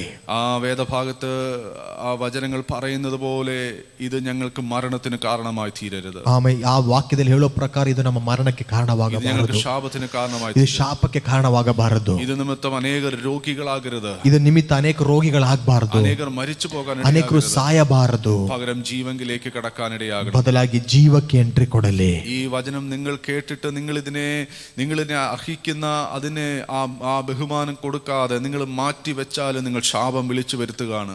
ನೀವಿದನ್ನು ತಿಳಿಯದ ರೀತಿಯಲ್ಲಿ ಹೋದರೆ, ಬದಲಾವಣೆ ಮಾಡಿ ಇಟ್ಟರೆ, ಇದು ನೀವು ನಿಮ್ಮ ಜೀವಿತದಲ್ಲಿ ಶಾಪವನ್ನ ಬರಮಾಡಿಕೊಳ್ಳುತ್ತೀರಿ. ഇതിനെ വിശ്വസിക്കുക, അതിനെ ഏറ്റെടുക്കുക. നിങ്ങളുടെ കർത്തുമേശ അത് ഏറ്റവും ഭയഭക്തിയോടെ നിങ്ങൾ അതിനെ ആചരിക്കുക. ನೀವಿದನ್ನು ನಂಬಿರಿ, ಈ ಕರ್ತನ ಭೋಜನವನ್ನು ಬಹಳ ಶ್ರೇಷ್ಠಕರವಾಗಿ ಅದನ್ನು ಸ್ವೀಕಾರ ಮಾಡಿರಿ. യേശു കർത്താവ് ഈ ലോകത്തിലേക്ക് വന്നത് തന്നെ താൻ സ്വയം അപ്പമാകാൻ വേണ്ടിയാ. ಯೇಸು ಕರ್ತನು ಈ ಲೋಕಕ್ಕೆ ಬಂದದೇ ತಾನು ಸ್ವಯವಾಗಿ ಆಮೇಲೆ ರೊಟ್ಟಿಯಾಗಿ ಮಾರ್ಪಡಕ್ಕೆ, തന്റെ അവസാനത്തെ തുള്ളി രക്തം രക്തവും ഈ ഭൂമിയിൽ തന്നിട്ട് പോകാനാ. ಆ ಕೊನೆಯ ರಕ್ತವನ್ನು ಕೂಡ ಈ ಭೂಮಿಯ ಕೊಡಕ್ಕೆ ಯೇಸು ಬಂದಿದ್ದಾನೆ. കാരണം ജഡവും രക്തവും സ്വർഗത്തിൽ പ്രവേശിക്കത്തില്ല എന്ന് വചനം പറയുന്നു. ಆಮೆ ಶರೀರವು ರಕ್ತವು ಸ್ವರ್ಗದಲ್ಲಿ ಪ್ರವೇಶ ಮಾಡುವುದಿಲ್ಲ ಎಂಬುದಕ್ಕೆ ವಾಕ್ಯ അപ്പോൾ അവന്റെ ഉള്ളിൽ ഇനി ഒരു തുള്ളി പോലും ശേഷിച്ചിരിപ്പില്ല. ಆತನ ಒಳಗೆ ಒಂದು ರಕ್ತ ಕೂಡ ಬ್ಯಾಲೆನ್ಸ್ ಉಳಿದಿಲ್ಲ. സകലതും നമുക്കായി ഏൽപ്പിച്ചു തന്നതാണ്. ಎಲ್ಲೋ ನಮಗಾಗಿ ಕೊಟ್ಟಿದ್ದಾನೆ. അവൻ വന്നത് തന്നെ ഇതിനാണ്. ಆತನು ಬಂದದ್ದೇ ಇದಕ್ಕಾಗಿ. അതുകൊണ്ടാണ് യേശു കർത്താവ് പറഞ്ഞത്, എന്റെ ഓർമ്മയ്ക്കായി നിങ്ങൾ ഇത് ചെയ്യുവീ. ಅದಕ್ಕೆ ಯೇಸು ಹೇಳಿದ್ರು, ನನ್ನ ನೆನಪಿಗಾಗಿ ಇದನ್ನ ಮಾಡಿರಿ. അവനെ ഓർമ്മിക്കാൻ, യേശുവിനെ എന്താണ് ഓർമ്മിക്കുന്നത്? അവന്റെ ആ യാഗത്തെ ഓർമ്മിക്കുക. ಆತನ ಏನನ್ನು ನೆನಪು ಮಾಡಿಕೊಳ್ಬೇಕು? ಆತನ ಯಜ್ಞವನ್ನ, ಯಾಗವನ್ನ ನೆನಪು ಮಾಡಿಕೊಳ್ಳಿ. എന്റെ പാപത്തിന്, എന്റെ ശാപത്തിന്, എന്റെ രോഗത്തിന് വേണ്ടിയാണ് അവൻ യാഗമായെന്ന് ഓർക്കുമ്പോൾ, ആ ഓർമ്മയിൽ നിങ്ങൾ ചെയ്യുമ്പോൾ, എന്താണോ അവിടെ സംഭവിച്ചത്, എന്താണോ കാൽവറിയിൽ സംഭവിച്ചത്, അത് നിങ്ങളുടെ ജീവിതത്തിൽ സംഭവിക്കുന്നു. ನನ್ನ ಪಾಪಕ್ಕಾಗಿ, ನನ್ನ ರೋಗಕ್ಕಾಗಿ ಅದು ಸಂಭವಿಸುತ್ತೆ ಎಂಬುದಾಗಿ ಏನು ಸಂಭವಿಸುತ್ತೇವೆ ಚಿಂತೆ ಮಾಡುವಾಗ ಅದು ನಮ್ಮ ಲೈಫಲ್ಲಿ ನೆಲೆಗೊಳ್ಳುವಂತದ್ದಾಗಿದೆ. കർത്താവേ, ഞങ്ങളെ ഓൺലൈനിൽ കണ്ടുകൊണ്ടിരിക്കുന്ന പ്രിയപ്പെട്ടവരെ അനുഗ്രഹിച്ചു ಅಪ್ಪ, പ്രാർത്ഥിക്കുന്നു. ಆನ್ಲೈನ್ ನೋಡೋದು ಜನರನ್ನ ಆಶೀರ್ವದಿಸಿ ಪ್ರಾರ್ಥಿಸ್ತೇನೆ. ഈ ബൈബിൾ സ്റ്റഡി അവർക്ക് അനുഗ്രഹമായി ಈ ಬೈಬಲ್ ಸ್ಟಡಿ ಅವರಿಗೆ ಆಶೀರ್ವಾದವಾಗಲಿ. പ്രാർത്ഥന കേട്ട കൃപയ്ക്കായി സ്തോത്രം. ಪ್ರಾರ್ಥನೆ ಕೇಳಿದಕ್ಕಾಗಿ ವಂದನೆ. യേശുവിൻ നാമത്തിൽ തന്നെ. ಯೇಸು ಕ್ರಿಸ್ತನ ನಾಮದಲ್ಲಿ ತಂದೆಯೇ, ആമേൻ. ಆಮೇನ್, ಆಮೇನ್, ಆಮೇನ್.